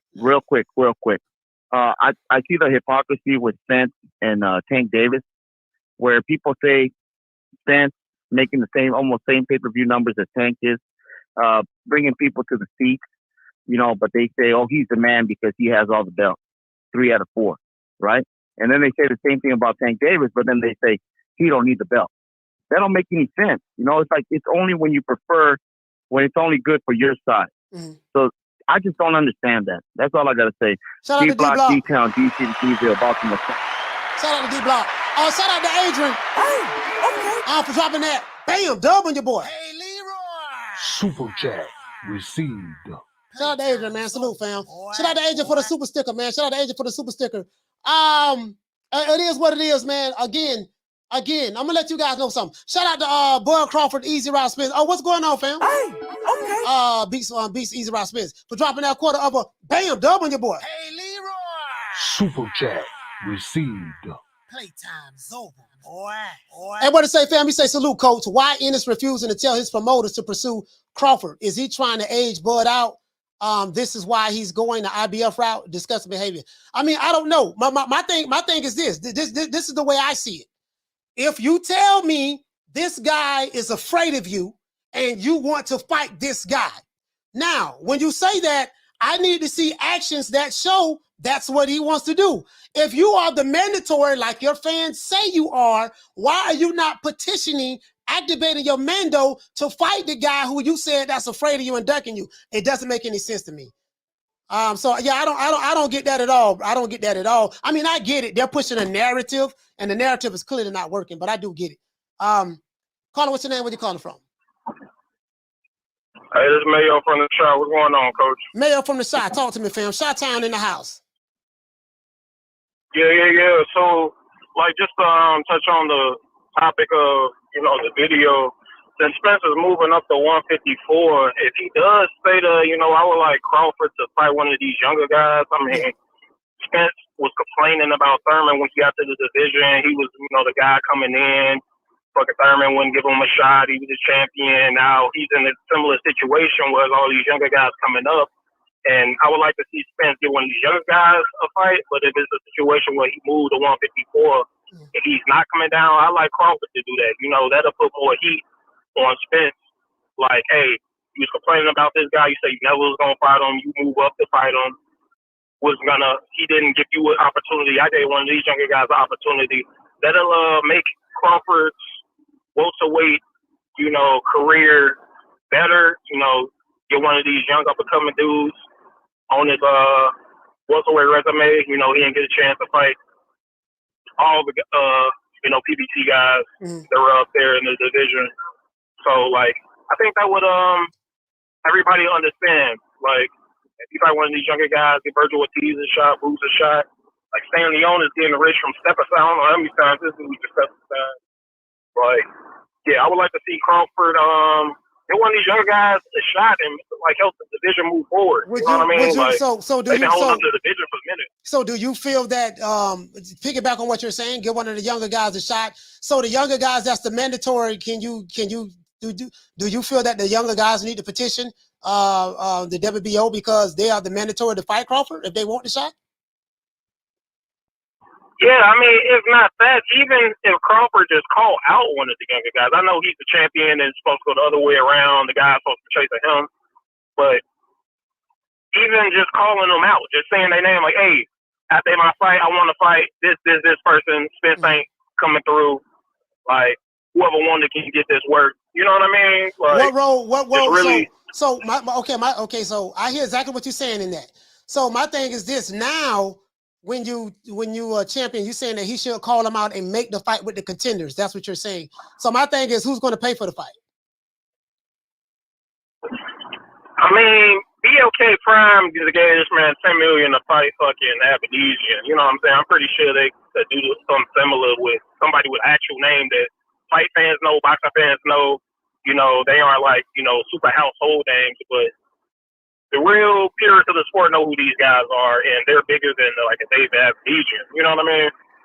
Okay, so what about so Boots is with Showtime. So what role would Showtime play in making this fight happen for Boots? And what role would De La Hoya and DAZN play in making the fight for Vergil Ortiz? I mean, it has to be like a joint venture thing. You probably wouldn't be able to get Boots. De La Hoya, he might be more willing to let his fighter go over there for a championship, though I know Vergil wanted. I mean, he's working with the Ryan Garcia trying to get, you know, the Tank Davis fight. So his fighter wants it bad enough. I'm pretty sure he could find ways to work it out. But if not, you know, if it's a situation where he doesn't get any of these fights, fuck, go to 154, do what you got to do. Or retire before, you know, Crawford's getting up there in age, trying to miss a step. I personally like when older fighters, you know, pass the torch. It's a situation where you don't want to pass the torch, and shit, retire if you ain't got some opportunities. Unless you just want a career, keep fighting these David Abedesian level fighters, you know what I mean? David Abedesian wasn't a bad fight, you know, he's a top 10 guy. But basically the people want to see him fight the PBC fighters. The problem is the PBC fighters are not going to fight him. He's been blackballed from that. I've been saying this shit for the past couple of years. He would not get any of those guys in the ring. When he was at 140 pounds, he fought a plethora of PBC fighters. When he was at 135 pounds, everything was pretty good. But when he got to 147, all of that mysteriously stopped. So he won't get Charlo. You had Sean Porter, though. I mean, okay, but hold on. He had Sean Porter. I feel like if the fighters want it, my bad. Go ahead. No. But he got Sean Porter, but I think you're missing the point with the Sean Porter. Sean Porter was the one that really, really wanted that fight. He was made the mandatory by the WBO, and Sean Porter was the one that was actively, aggressively pushing to make that fight. Outside of Sean Porter, there's no one outside of him on that side of the street that's doing that. That's one. And then two, when Sean Porter actively pursued it, remember the fight went to a purse bid. Bob Arum and Al Heyman could not come to an agreement as it relates to the purse split. So that fight did not get made by the PBC at that point. What happened was once they couldn't agree, the fight went to a purse bid, and Bob Arum won the purse bid. That's what happened. Yeah. Hey, but salute. I mean, these fighters just got wanted. You know what I mean? Yeah. So, hey, but salute to you, Mayo. Salute to you, fam. Salute to you, fam. Thank you for calling. Yeah. Shot town in the building. Shout out to $1 Trillion Dreams. Okay. For dropping that quarter of a bam dub on your boy. Hey, Leroy. Super chat received. Playtime's over, boy. Hey, what to say, $1 Trillion Dreams? You said caller seems racially biased. You talking about D-Block? How does he seem racially biased? You say Ryan hasn't had a 50-50 fight either. Bradley doesn't like Tank, but does need some counseling of some sort. I don't know how to call the scene racially biased. I don't know. I don't know your angle on that, fam. But if that's how you feel, that's how you feel. I'm missing that part of it, to be honest with you. Phone lines open, man. 530-494-9636. As a matter of fact, man, I'm thirsty, man. Let's get some water. I know. Oh yeah, shout out to John B. Poetic as well. I know I'm gonna get this money.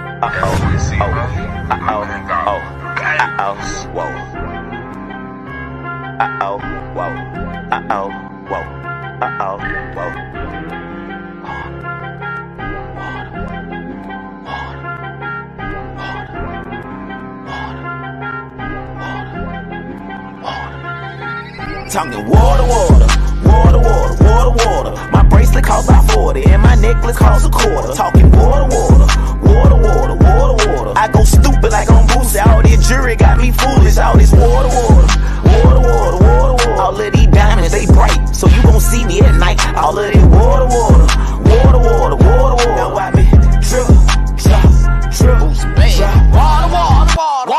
Water. When your daughter see this water, she gon' let Boosie record. Them little niggas in the A, they making deals off the wall. Shout out to Lil Boosie, man. Shout out to my brother Lil Boosie. Caller, what's your name? The caller hung the phone up. So call back. Whoever calls, call back. It is what it is. You can't. You called in at a commercial break. Man. If I got the commercial going on, it is what it is, man. Called in at a commercial break. Shout out to Free Ray Ricky Ross too, man. Team Free Ray Ricky, man. We in this BI, man. What's my name? My name is nobody, and I don't live nowhere, and I don't know nothing. I don't know because I know that you gon' tell God on Jesus, kiss a Judas, silver pieces, monkeys acting in the monkey show. Gangsta monster killer, silverback. Where is your rap sheet? And the truth never explains. Moving fast, thinking slow. Dummy clown, silly Billy, need a hug. Thugs on drugs, monkeys acting in the monkey show. Yes, sir. Monkeys. Okay. The guy hung up again. I don't know why this guy keep hanging up. All right. Call back then, caller. We're going to see what's up. I guess they're not hearing me.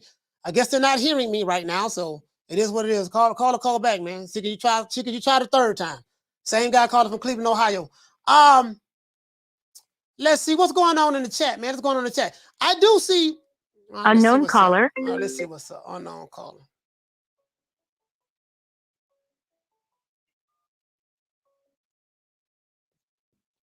Caller, what's your name? Where you calling from? Volvo Rants, Cleveland, Ohio. Volvo Rants, Cleveland, Ohio. Talk to me. Yeah, man, I'm just upset that this fight is not happening. This Crawford and Spence fight is not happening, man. I view this as a fight for welterweight supremacy. A fight for the best welterweight supremacy. Yeah. This would have been the best. This would have been the best welterweight since Mayweather. You know, and we not getting this fight, man. I'm just upset, man. As a boxing fan, I really am upset about this one, man. We done had a lot of fights fall by the wayside, and for me, this gonna go up there as one of the top ones that we never got a chance to see, man. At least not at the right weight class at the right time when these guys are in their prime. Yeah, I mean, yeah. The fighting, yeah. Don't get upset about it. It is what it is, fam. I mean, I'm past it. So I'm past it. It ain't happening, bro. It ain't happening. It just is what it is. But people say, like, we get these people money, man. NBA, they get to see all the best basketball teams play each other. NFL, they get to see all the best. You know what I mean? Like, this shit is just irritating as a boxing fan, man. I just wanted to voice my opinion, coach. Yeah. Hey, shout out to my brother Bobo Rand. Salute to you, fam. Thank you for calling in. Yeah, appreciate you, bro. Yes, sir. Yeah, guys. I mean, it is what it is, man. It is what it is. Shout out to Mr. Warren. What's going on, Mr. Warren in the building? Who else in the building, man? Let's see. Larry Lopez in the building. Adrian, D Block in the building. Harleen. Shout out to my dog Thug and D. Thug and D, Baltimore's finest Thug and D. Shout out to my other brother. Shout out my brother Damian Bennett from B-More. You know, shout out to B-More. Shout out to B-More. Shout out to Jamario Dixon, the one Mr. Ham. What's going on, baby boy? Shout out to the haters, the trolls, and the tractors. Shout out to DC, Ron Boy Fresh. Y'all know me, man. I'm gonna keep my foot on their neck, man. You know what it is, man. It's fuck the other side with me. Y'all know me. My pettiness will not allow me to turn the other cheek. I don't believe in turning the other cheek. That's what got Martin Luther King shot. Caller, what's your name? Where you calling from? What's going on, Coach? This P Skills 113 Jersey, man. What's going on, P Skills? What's going on, my brother? What's going on with you, man? Yeah, I gotta say, man, I'm over the Crawford Spence thing as well. It's a done deal to me. Yes, sir. You know, but I'm gonna keep it real. How I feel, I blame Crawford. I blame Crawford and his business dealings and how he moved. Mm. You know, I kind of feel like Spence. I feel like Crawford needs Spence more than Spence needs Crawford. So Crawford should have been the main one securing this fight. This is what he needs. This is what he needs to take his name higher than what it is. This is what he needs for his legacy. Everything. How was he gonna do that? He needs it. How was he gonna do that? What do you mean? How is he gonna do it? You said that it was up to him to make this fight. How was he gonna do that? It was all right. Whenever he was supposed to, at all of the negotiations, everything that PBC sent over there to him, he was supposed to do that, and he wasn't supposed to take a fight in between to mess things up. He wasn't supposed to do it. How does him taking a fight in December, a fight that he told them I'm going to fight in December, whether you guys make this fight or not, I'm going to fight in December. Crawford and Spence were not going to fight in 2022. According to the revised terms, they was going to fight in 2023. So explain to me, how does him taking a fight in 2022 going to mess up a fight with Crawford and Spence, a fight that's supposed to happen in 2023? Explain that to me. Oh, okay. All right. Well, I feel like his stock dropped because of that fight, and I felt like it was a bad business move as far as with PBC and Showtime. I feel like that right there, that messed everything up. That's what I feel. But you don't think so? No, sir. I mean, I really don't think so at all. I don't think Crawford messed anything up. I mean, according to what he said and according to what Errol Spence said, neither one of them were receiving a guarantee. He agreed to the terms. He said that he wasn't receiving any guarantee. He was going to get 35% or whatever they decided to pay him. So I think once you agree to terms like that, what else more was he supposed to do? If I agree to don't get paid no money, I agree to 35% on whatever you say the fight made. What more was he supposed to do? Was he supposed to put a gun to Al Heyman's head and make the fight? Like, what was he supposed to do? I'm just asking. I don't know. I don't know the inside of those negotiations. I don't know all that. But from what you're saying, I understand that is true, because that's the stuff that's been going through the wire. So all that stuff is true. I get that part. I'm saying somewhere down the line, it was something done that gave a bad taste somewhere to somebody, and things didn't fall through. That's all I could say right now. Something, because from what I'm understanding, they're saying that Crawford got everything that he was supposed to get a long time ago. Who was they? And that he was already in bed with the Prime people and already had that going on. So Showtime and all them people, I guess, I mean, whoever Spence rocking with, they felt like Crawford's business dealings wasn't right, and that he wasn't fully transparent about what he was doing. He was asking for transparency for them. Where did you get that information from, sir? Where did I get it from? Because you said they said. This is all documented. You said they said. So who is they? Who is they? I mean, that's documented. It's documented. Documented with who? From YouTube channels? The back and forth. No, but I'm saying is, okay, I think this is what you're missing. Terence Crawford and Errol Spence were going back and forth. Well, Terence Crawford and Al Heyman were going back and forth about this potential fight between him and Errol Spence. I wasn't in on the negotiations. You wasn't in on the negotiations.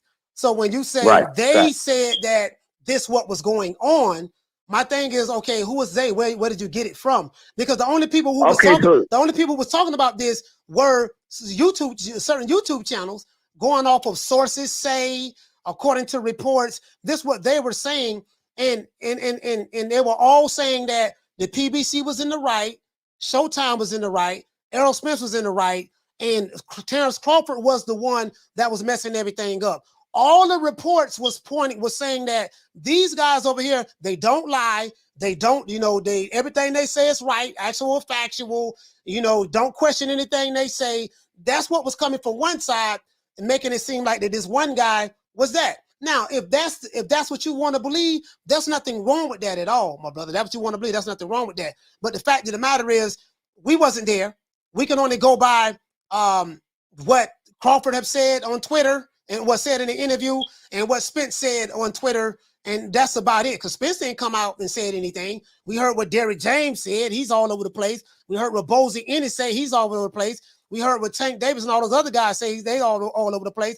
The only problem is all of those guys work for the same guy, Al Heyman. So all the information that you're hearing is coming from one group of people that coincidentally works with the same guy, works for the same guy, Al Heyman. So, you know, so it seems to me that that's the side that you're choosing to believe, and there's nothing wrong with that if that's what you feel. I'm not trying to change your mind. I'm just saying all of that information is coming from one side. That's all I'm saying. Okay, you're right. I guess it is bits and pieces that I'm picking up from everybody saying what it said. Well, I was under the impression that a lot of stuff that was being reported was coming from legit sources. So maybe that could be, you know, me being naive or whatever. But I hear your points. I understand exactly what you're saying, and I can understand how it can be looked at as one-sided because Terence Crawford don't really got, you know, that many talking heads for him as Errol Spence do. So I can understand that. So I guess I'll stand corrected on that, and I ain't gonna speak on that until I know the facts. But just one more thing I want to say. Ryan Garcia, I just want to say he got me again.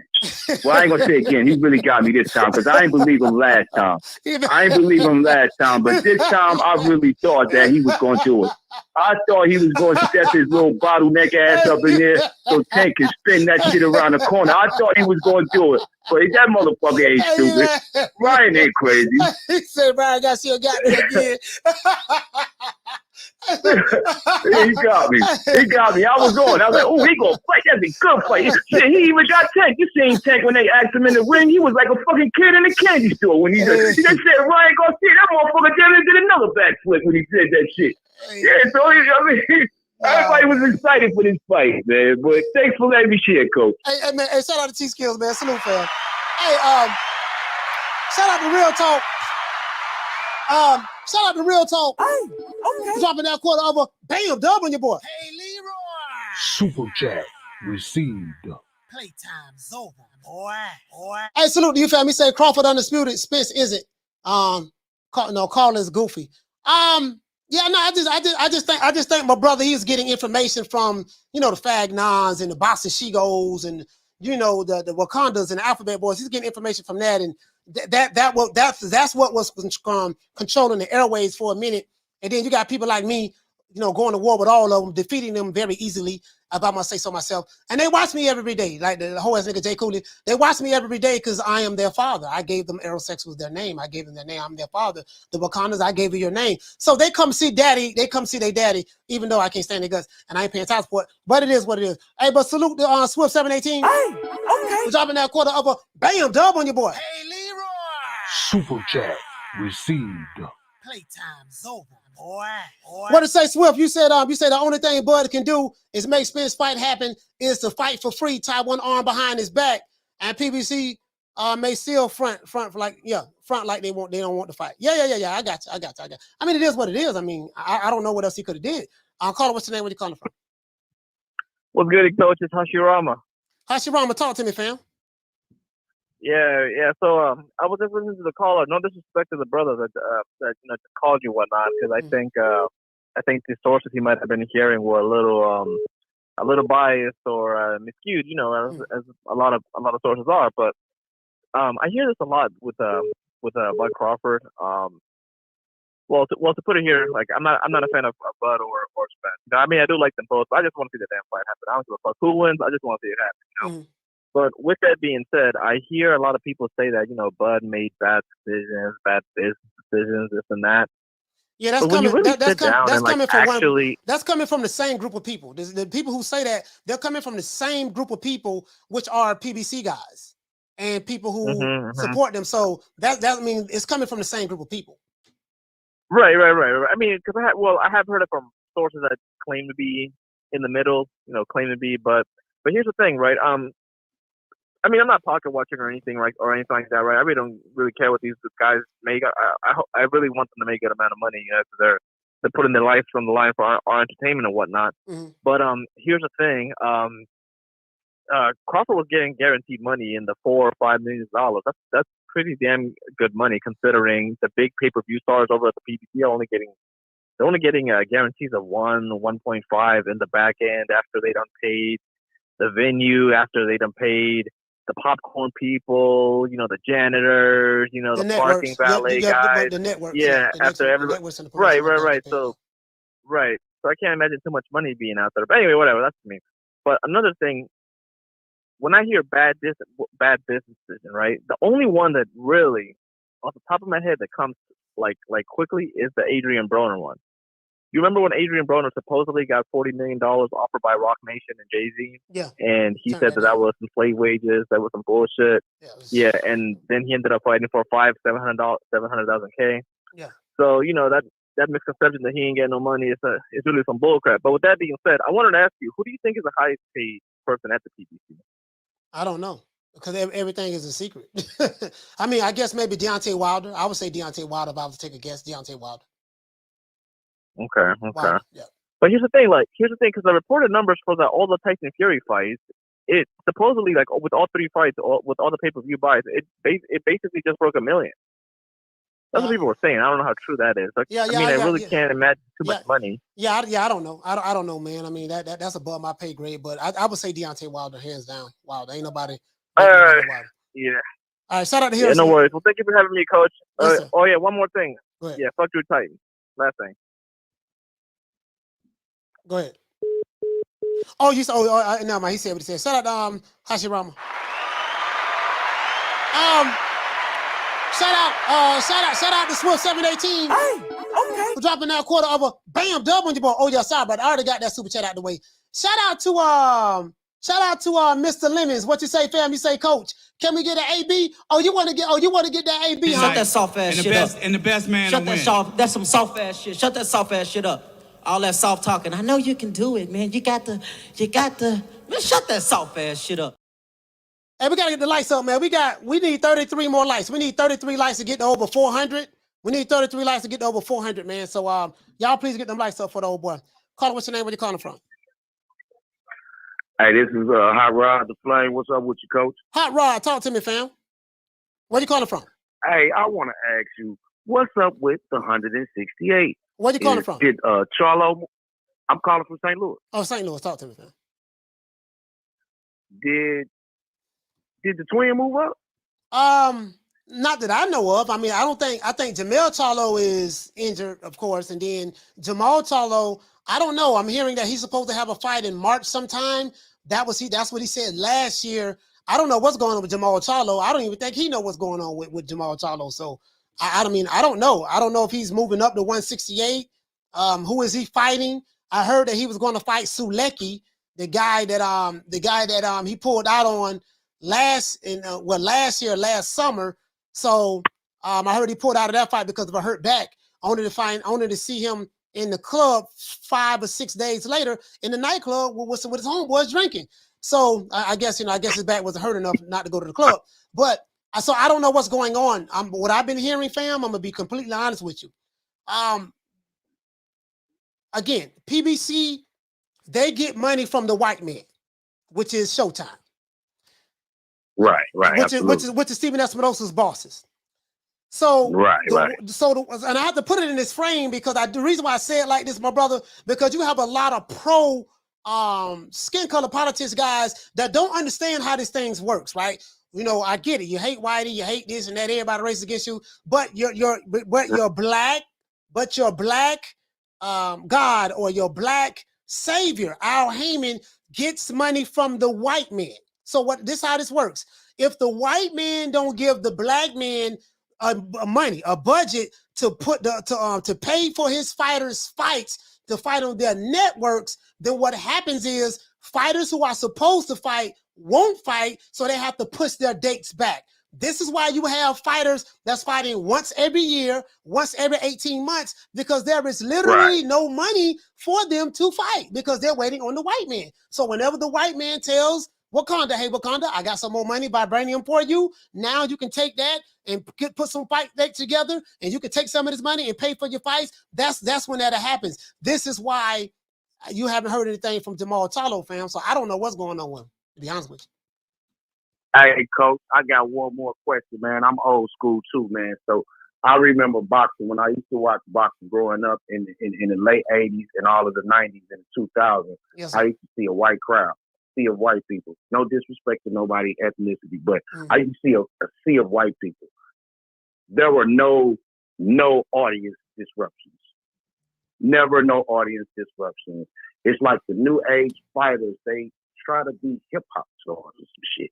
They want to be hip hop stars so fucking bad that they are attracting the wrong type of fans. And that's how we get all of these dumb motherfuckers that don't know shit about boxing, just start watching boxing after Mayweather. If you just start watching boxing after Mayweather, you don't know shit about boxing, bro. You know what I'm saying? If you just come to boxing, you don't know shit about boxing, bro. So a lot of these guys, they trolls, man. They fucking trolls, man. And like Bernie said, they get on this motherfucker and say this dumbass shit that has no relevance, like the drunk motherfucker from where the fuck was he from? B-Boy, you should have hung up on this lame, man. He was dumb as a motherfucker. Everybody in the chat like, hang up on that nigga. Hang up on his dumb ass. One more thing. What you think about Andre? Because I like Andre. I like Andrade. I don't know if he's gonna, now that he's with the PBC and Showtime, there shouldn't be any problems with him getting the fights with Jamal Charlo or any of those PBC guys. That is yet to be seen whether he will get Jamal Charlo in the ring, because Boo Boo is fighting at 168. And you asked the question, we don't know what's going on with Jamal Charlo. He want to unify. He ain't unified yet. Haven't had a unification match since he been in the middleweight division, and he's been there for 6 years now. So I don't know what's going on with him. Is he going to move up to 168? If not, I don't even know, man. So I hope Andrade can get the Jamal Charlo fight, get the David Benavidez fight, or fight Caleb Plant. Right. I hope those things can happen now that he's on the same side of the street. That's what I'm hoping. Benavidez or Plant? That's a tough one. Bro, let me tell you something, man. You gonna think I'm crazy, dog. You gonna think I'm crazy. I was leaning towards Caleb Plant, man. I was leaning towards him because he's the white footwork. He's the white Sugar Ray mixed with a little he's Money May mixed with a little bit of Sugar Ray. So I just think I feel like Canelo paid him not to win. I feel in my heart Canelo paid him off. You think Canelo? I swear to God, because to me, he to me, bro. You know, I bet against I bet against Deontay Wilder in the first fight. No, I bet it with Wilder the first fight and the second fight. I lost money on the first fight Wilder. And the second fight. I bet against Wilder because that's my when dog. I saw the highlights, because I didn't know about the other dude. When I saw his highlights, I said he gonna beat the shit out of that dude. Mm. And I felt like Plant would do the same thing to Canelo, and he pumped all three. He was in that motherfucker acting like he was scared to fight. But hey, that's why I asked you that, bro. That's why I asked you that. I love Benavidez, but I think Plant can pull it out, man. Yeah. Me too. Hey, shout out to Hot Rods, St. Louis in the house, man. St. Lunatic, salute, fam. Peace, bro. Yeah. I'm just saying, man. Listen, Caleb Plant, sweet hands is what they call him. I call him Money May mixed with a little bit of Sugar Ray. That's what I call him. That's what I call Plant. I think Plant got a little bit of he's a Black Floyd Mayweather with 10%, with a little bit of 10% of Sugar Ray Leonard. Shout out to Sugar Ray. Shout out to World Combat Sports. Hey, okay. We're dropping that half for bam, dub on your boy. Hey, Leroy. Cookie, why are you barking? Super chat received. This dog barking like crazy, man. Hold on, let me check the camera. Why are you barking? What's up, Cook? Oh, somebody at the door. Okay. That's why she barking. Somebody at the door. Who the hell is this? Hey guys, hold on. Somebody at the door. Hold on, guys. Hold on, guys. Hold on. Somebody at the door. Hold on.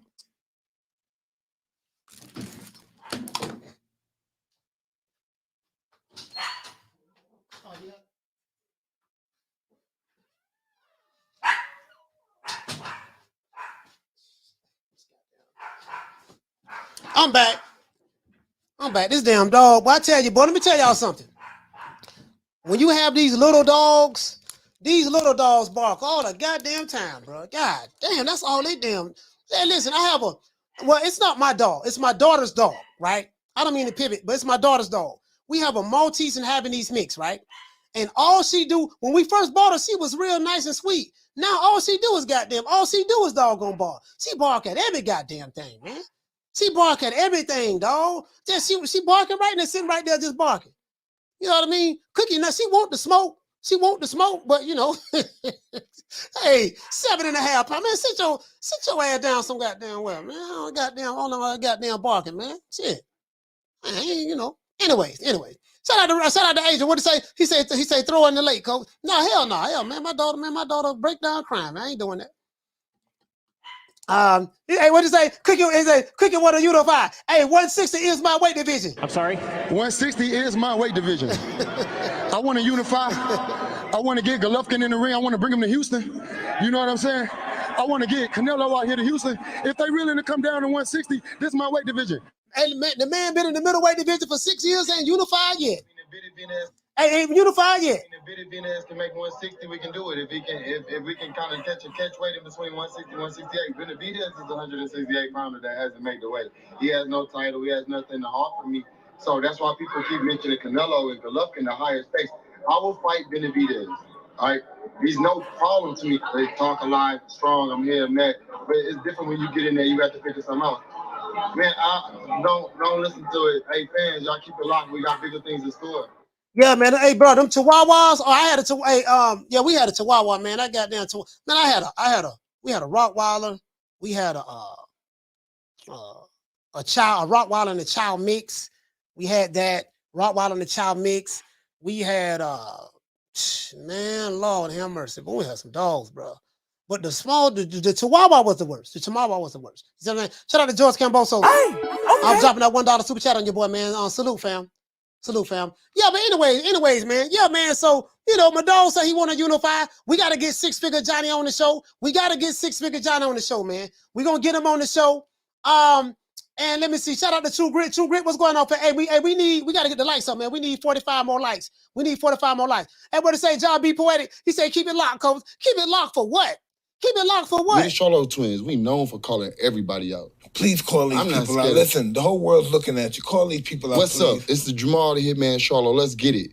Who want it? Name them names, man. They know who they is. Name them names, please. The names need to be named. They know who they is. The Mexican monster. Mexican monster. Hello. Hey, what you say, Fotex? Fotex say he got a 6 pound poodle that want all the smoke. What you say?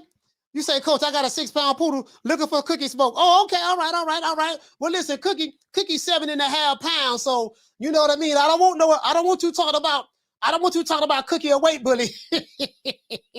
True. Hey, I don't want you talking about Cookie a weight bully. I don't want you talking about Cookie a weight bully because Cookie weighs 7.5 pounds now. Yeah, she a weight bully, dog. You know, because Cookie ain't cutting no weight. She ain't cutting no weight. Call her, what's your name? Where you calling from?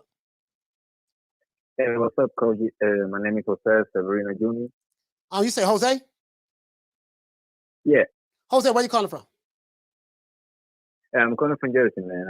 I just want to talk a little bit about the Ryan and Tank fight. Yes, sir. Go ahead. I mean, I was one of the ones that before I was like, man, that would be an easy pick for Tank. You know, he has more skills, this, that. Because the dude is a good boxer. He regretted it. You know, he's not a freshman anymore. He's a grown major man. But he, I thought that was, you know, easy pick for him. But then, you know, now the fight is getting closer allegedly. Now they're putting like more things, you know, like catch weight, you know. I know the day, this and that. According to Ryan, you know, I'm not on all that is true, but if it was such an easy fight, you know, what they're putting all the stipulations, you know what I mean? Yeah, I mean, again, I don't know, man. Like, you know, when I first heard of this fight, I didn't get the Holy Ghost about it because I'm gonna tell you why. Because I'm like, man, I understand the situation. PBC strictly fights PBC fighters. And every time their fighters fight on, most of the time, when they leave and fight non-PBC fights, they lose. They have a terrible record against Top Rank. I don't know what their record is against Matchroom or any of those other guys, but they mostly like to keep everything in-house. And I get it because Al Heyman is negotiating against himself. You know, you are the advisor. You're pretty much the de facto promoter because you're using Tom Brown. That's your right-hand guy. and you have the deal with the networks, and they put the money up. So you're negotiating with yourself. All your lawyers are the ones that negotiate the contracts. You're the manager and the advisor of the fighters. So you advise them what to do. You're not going to tell them to take something that'll be better because that's against your interest. So it's a classic case of conflict of interest. You know what I mean? So I just didn't. Why would he want to do a fight with Ryan Garcia and Golden Boy when he can just have Tank fight a whole head cheese sandwich? I mean, and I'm not being disrespectful, but I'm saying literally, Tank can fight me. Tank can fight me right now in Atlanta, and it'll sell out the Georgia Dome. Now, I'm not a professional fighter. I would probably be a 7,000, 8 or 9, maybe a 20,000 to 1 underdog. So I don't stand a chance against Tank, right? But his fans will come out and it'll sell out. So Tank is in a unique position to where he can fight anybody, a Uber driver, whatever, and he's going to sell out. So when you have that kind of drawing power, why would you risk fighting a fight that may be more 50-50, even though I got Tank beating Ryan Garcia? But why would you risk fighting a higher risk fight when you don't have to? You're selling out arenas without fighting the top guys. You're making your $4 or $5 million, 1.5, and then another $4 million on the back end, through your company. So why would you do that? So I was skeptical about it, to be honest with you, when I really broke it down and analyzed it from that standpoint. What say you? No, I 100% agree with you, because that dude, Al Heyman, that dude is something else, man. Because he's not a promoter. He has his little umbrella under him. He's the advisor, but the only advice he gives is, to make me money. And you're right, because Tank Davis can fight against a Cuban sandwich for a Gucci belt, and he will bring people over. He will bring people over, and he don't want to reach out the cash cow because they know once he loses, his glamour will, a little bit of his glamour will go away. And but for Ryan Garcia, if he loses, he still has that pretty boy effect, Even if he loses, he's still more popular than you, allow Oscar de la Hoya. Yeah, pretty much. So yeah, Tank is in a unique situation, so he can do what he want to do at this point. Hey, but salute, man, Jose. Anything else you want to say? Just one more thing, man. Before I go, with that Caleb plan, David Benavidez, I'm with your pick plan.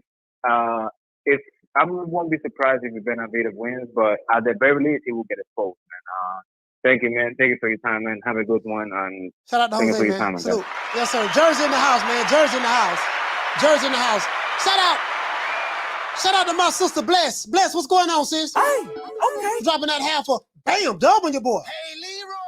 Super chat received. Playtime's over, boy. Bless, what you say, sis? You say I got a hot Hyundai on Cookie. Hey, Bless said she got a Hyundai on Cookie, huh? You got a Hyundai on Cookie? It is what it is. I told you guys, man. The way it is, man. These fighters, when they sign to these companies, they have to do what they are told, or they're going to get G-checked if they try to get out of line. I need to talk to you right now about my royalties and how you keep your books. My office hours are from 9 to 5. Fuck your office hours. I need to talk to you right now, motherfucker. Well, that's how that shit go down. When they get out of line, it's going to be trouble. Now walk it out. Who you think he is? DJ Quick? No, huh? No, I ain't say Kid Capri? I didn't say that. Oh, you must be Jimmy Walker. Blue, you ain't nothing. You don't deserve nothing. You don't get nothing. You get what I give you. I got a contract between me and you that say you do what I tell you to do. Therefore, shut up. Don't say nothing. Don't speak to me. Don't look at me. I tell you something. Money, I just said. Blue, if I raise up, gonna be trouble. Trouble. I'm walking off. I mean, that's how it is, bro. I keep telling y'all, man. I mean, it ain't the fighters, bro. It's not the fight. Well, to a degree, it's the fighters, but, it is what it is. I'll call him. What's your name? Where you calling from? What's up, Coach? It's the inevitable. D-Block, D-Town, D-City, D-Ville, Baltimore, stand up. Coach, I had to call you one more time because today is Monday. today is the day that the Lord has given us. So I'm gonna tell you something, Coach. I respect you. I respect you a lot. But guess what? We're playing tonight. We're playing the Buccaneers. Okay? I love Tom Brady, Coach. Okay. I love Tom Brady. Coach, I've been a Tom Brady fan since 2003. Yeah. I'm a Patriots fan to live and die. But I'm a Cowboy fan, and I love and respect what Tom Brady did for the Buccaneers 2 years ago. Yeah, he beat those Chiefs. He made Mahomes look like a little silly boy. We got a Super Bowl out of it, man. So we got a Super Bowl out of it. You got I mean, goddamn, y'all brought the city alive again, okay? But I'm gonna tell you tonight, just for one night, Lord, I said, Lord, please. It's been almost 30 years. I'm desperate. I'm 40 years old. The last time I saw my boys, I was outside my grandma's ranch, and my daddy called me in when we were playing the Steelers. He said, son, ain't you gonna finish seeing the Cowboys beat Pittsburgh? I said, Daddy, we got plenty of Super Bowls to go. I wish I would have gone back up there and seen that. The Super Bowl podium was very switcher. So I want to say tonight, Coach, I love you, I respect you, but goddamn, I got to go for my boys. D-Block, D-Town, D-City, D-Ville, Baltimore. Shout out D-Block. Yeah, shout out. Hey, shout out to Forte. Yeah, again, I think Dallas has a really good football team. So, Tampa Bay, we're a mediocre football team this year. Just be honest. I'm just being honest with you. But in the playoffs, one game elimination, man. Whoever played the best game that day wins. So we'll see how it turns out. Shout out to Fotex. Hey, okay. I'm dropping that $2. Bam, super chat on your boy. What did he say? Poodle gets work with a 126-pound massive weight bullying. Oh, okay. All right. I got a homeboy, man. He love the Cowboys. My cousin love the Cowboys. That's them. They going to the Super Bowl every year. But yeah, anyways though,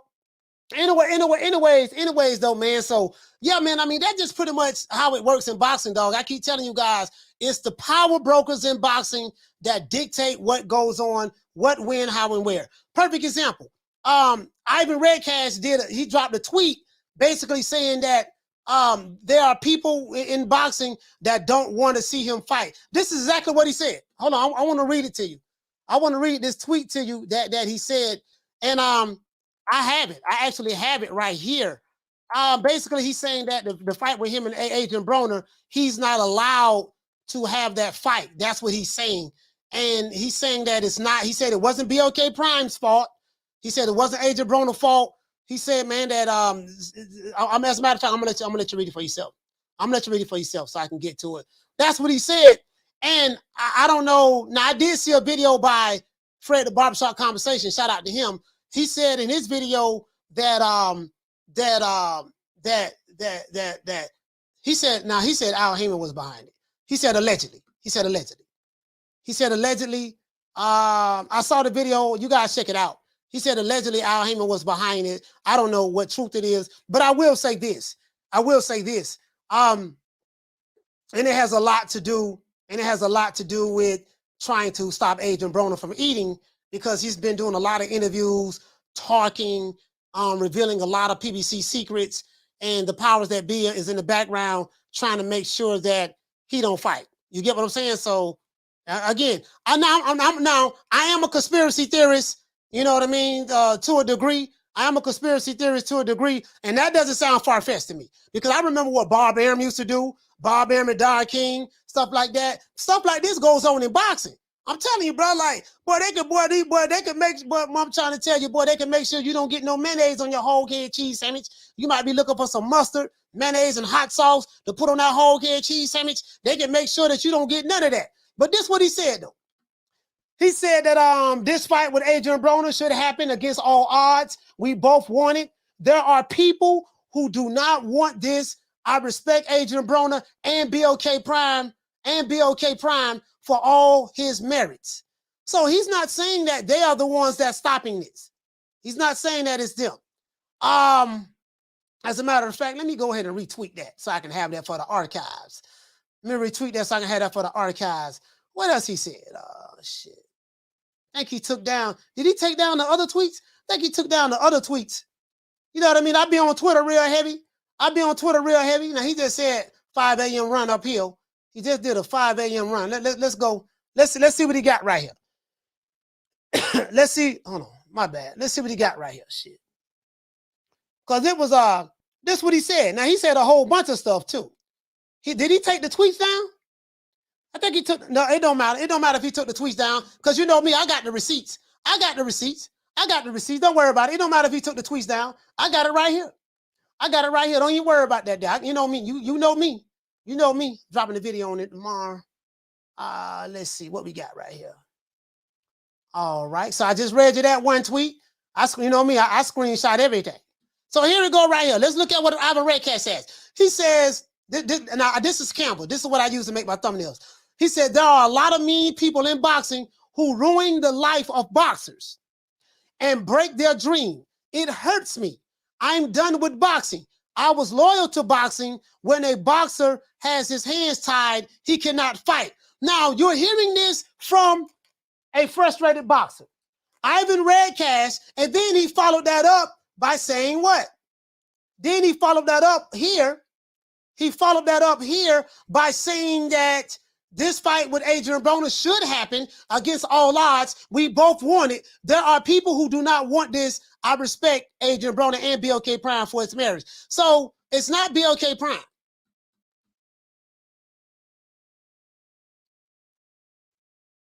Take with it what you will. You know what I mean? If you wanted to sign the contract, 60, 40, 70, 30, 80, 20, take whatever we give you. If you one of those dudes who have very low IQs, rode the short yellow bus, when you went to school in the morning with the dark tinted windows, and you stayed in the classroom all day in the portables, you might not be able to comprehend that. You get what I'm saying? So that's all I got to say. So it is what it is, man. It is what it is. So, Chickarella, what you say? Okay. Again, I don't know. I don't know what's going on. Chicali, I don't know what's going on. According to Fred saying that allegedly Al Heyman has put some kind of pressure down on Ivan Redcat's promoter and offered him some money or something on the low. Now he did say allegedly. He did say allegedly. He did not. I must have put a disclaimer there. He did say allegedly. I don't know how true that is. I don't know. All I know is whoever the power brokers that's involved, that's preventing Ivan Redcat from fighting, I know that's who's stopping him. So if he has a promoter, his promoter is the one that's stopping him from fighting. Now, in the beginning, his promoter was cool with Ivan Redcat fighting, right? Now, all of a sudden, the promoter comes out of nowhere and is stopping him from fighting. That's the word on the street. So I don't know what it is.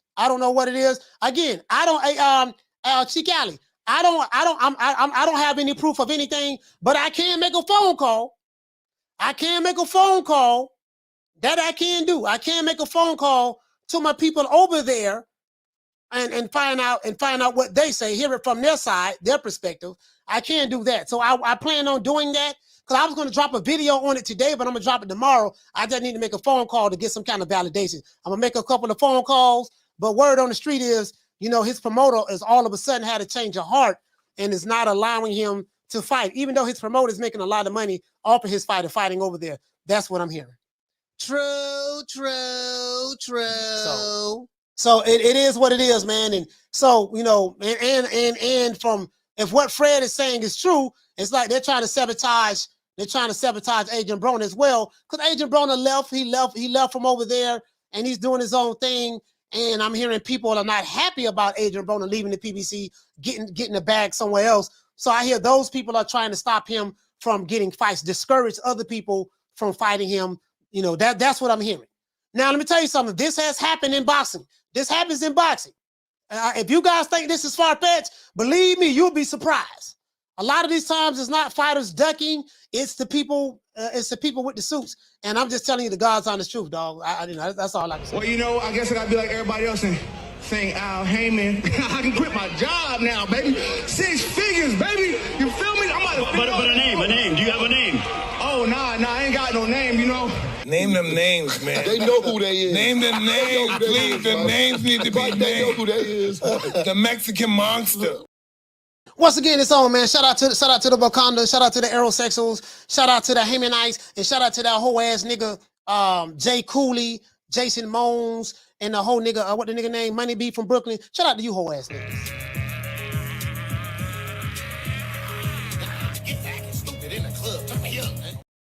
Yes, sir. I will be here 3 o'clock Eastern Standard Time every day, 3 o'clock, man. We make it do what it do. You know me, I am the antagonist. I like to antagonize my haters because they help me grow so much. I love you guys. Your daddy is here. Wakandas. Your daddy is here. I'm here, baby. I ain't going Yo, I will break my leg off, up in your ass so far that you be shitting sneaker for a month. Yes, sir. It is what it is, man. We karate men over here. I'm a karate man, all right? Karate man bruise on the inside. They don't show their weaknesses. You know me, man. My pettiness will not let me drop anything. Now, I run every kind of bitch, every kind of place, and I know one thing.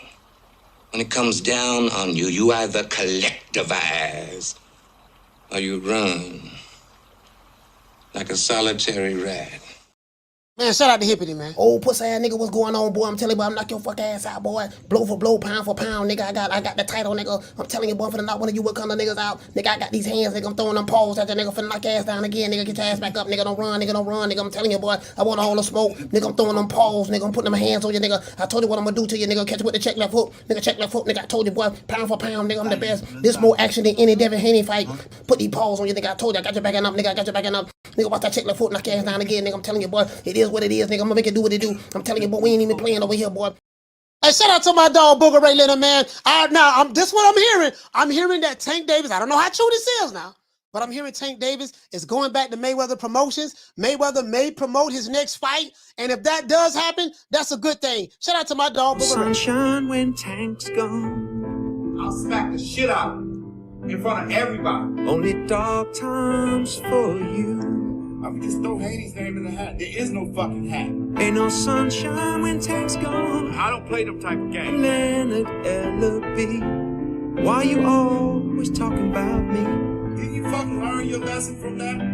With AJ? Ain't no sunshine when Tank's gone. I'll knock that motherfucker's hole out. Period. Only dark times for you. There ain't no hats to throw nothing in here. We're running a fucking business. Ain't no sunshine when Tank's gone. You fucking idiot. Leonard L.B. Why you always talking about?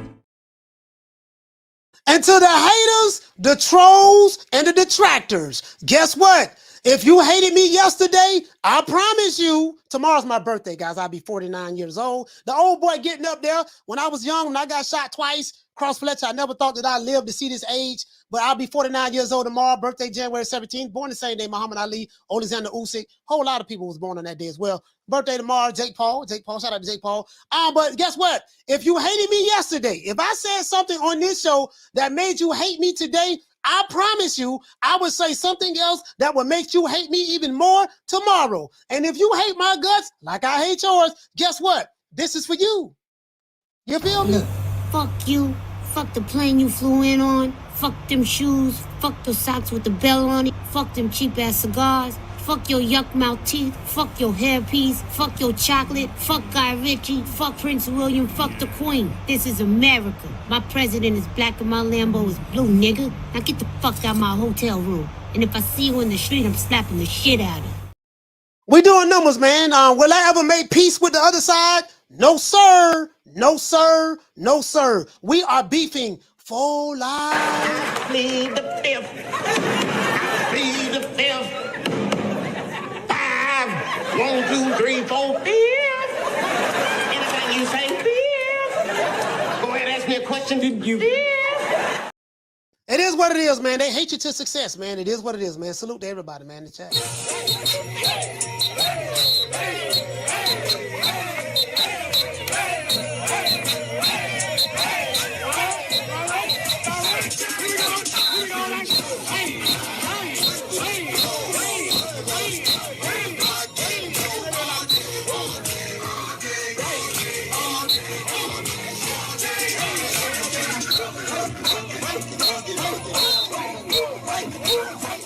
Once again, this song, we're going to keep it cracking-lacking tomorrow. Tomorrow, we're going to have another fire show. I got to try to get this referee on. I got to check this out.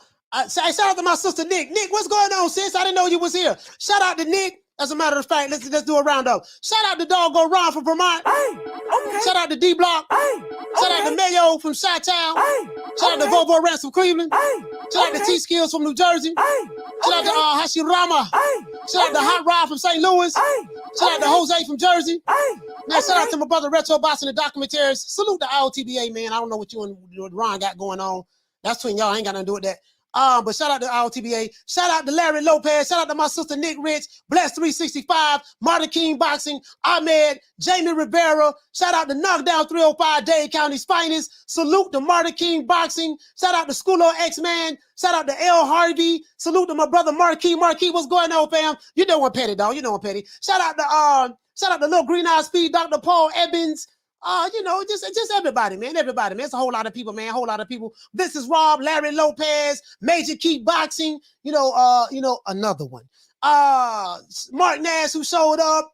Who else showed up, man? Sporting Icons, he showed up. Oh, yeah, shout out to Bernie the Box as well. I really appreciate the brother. That's my first time ever meeting him. I really appreciate the brother coming on here, man. And just shout out to everybody. Shout out to my sister, Deborah Booker. Deb, keep your head up, Deb. Keep your head up. Keep your head up. Everything gonna be Gucci. Keep your head up. And listen, man, tell a friend to tell another friend to tell another friend that we are the hottest boxing podcast on YouTube. Oh, yeah, shout out to Nessa Gibbs, too. I did call his show. That dude is a legend in the game. Nobody does it better than Ness. He's the top guy. But I'm the new gun. I'm the new gun. 2 years going strong, and my haters, they hate me with a passion, and that's a good thing. Other than that, that's it. I'll see you guys tomorrow, 3 o'clock Eastern Standard Time. You know my motto. Don't meet me there, beat me there. Peace. Man, I'm out of here, bro. Let's go.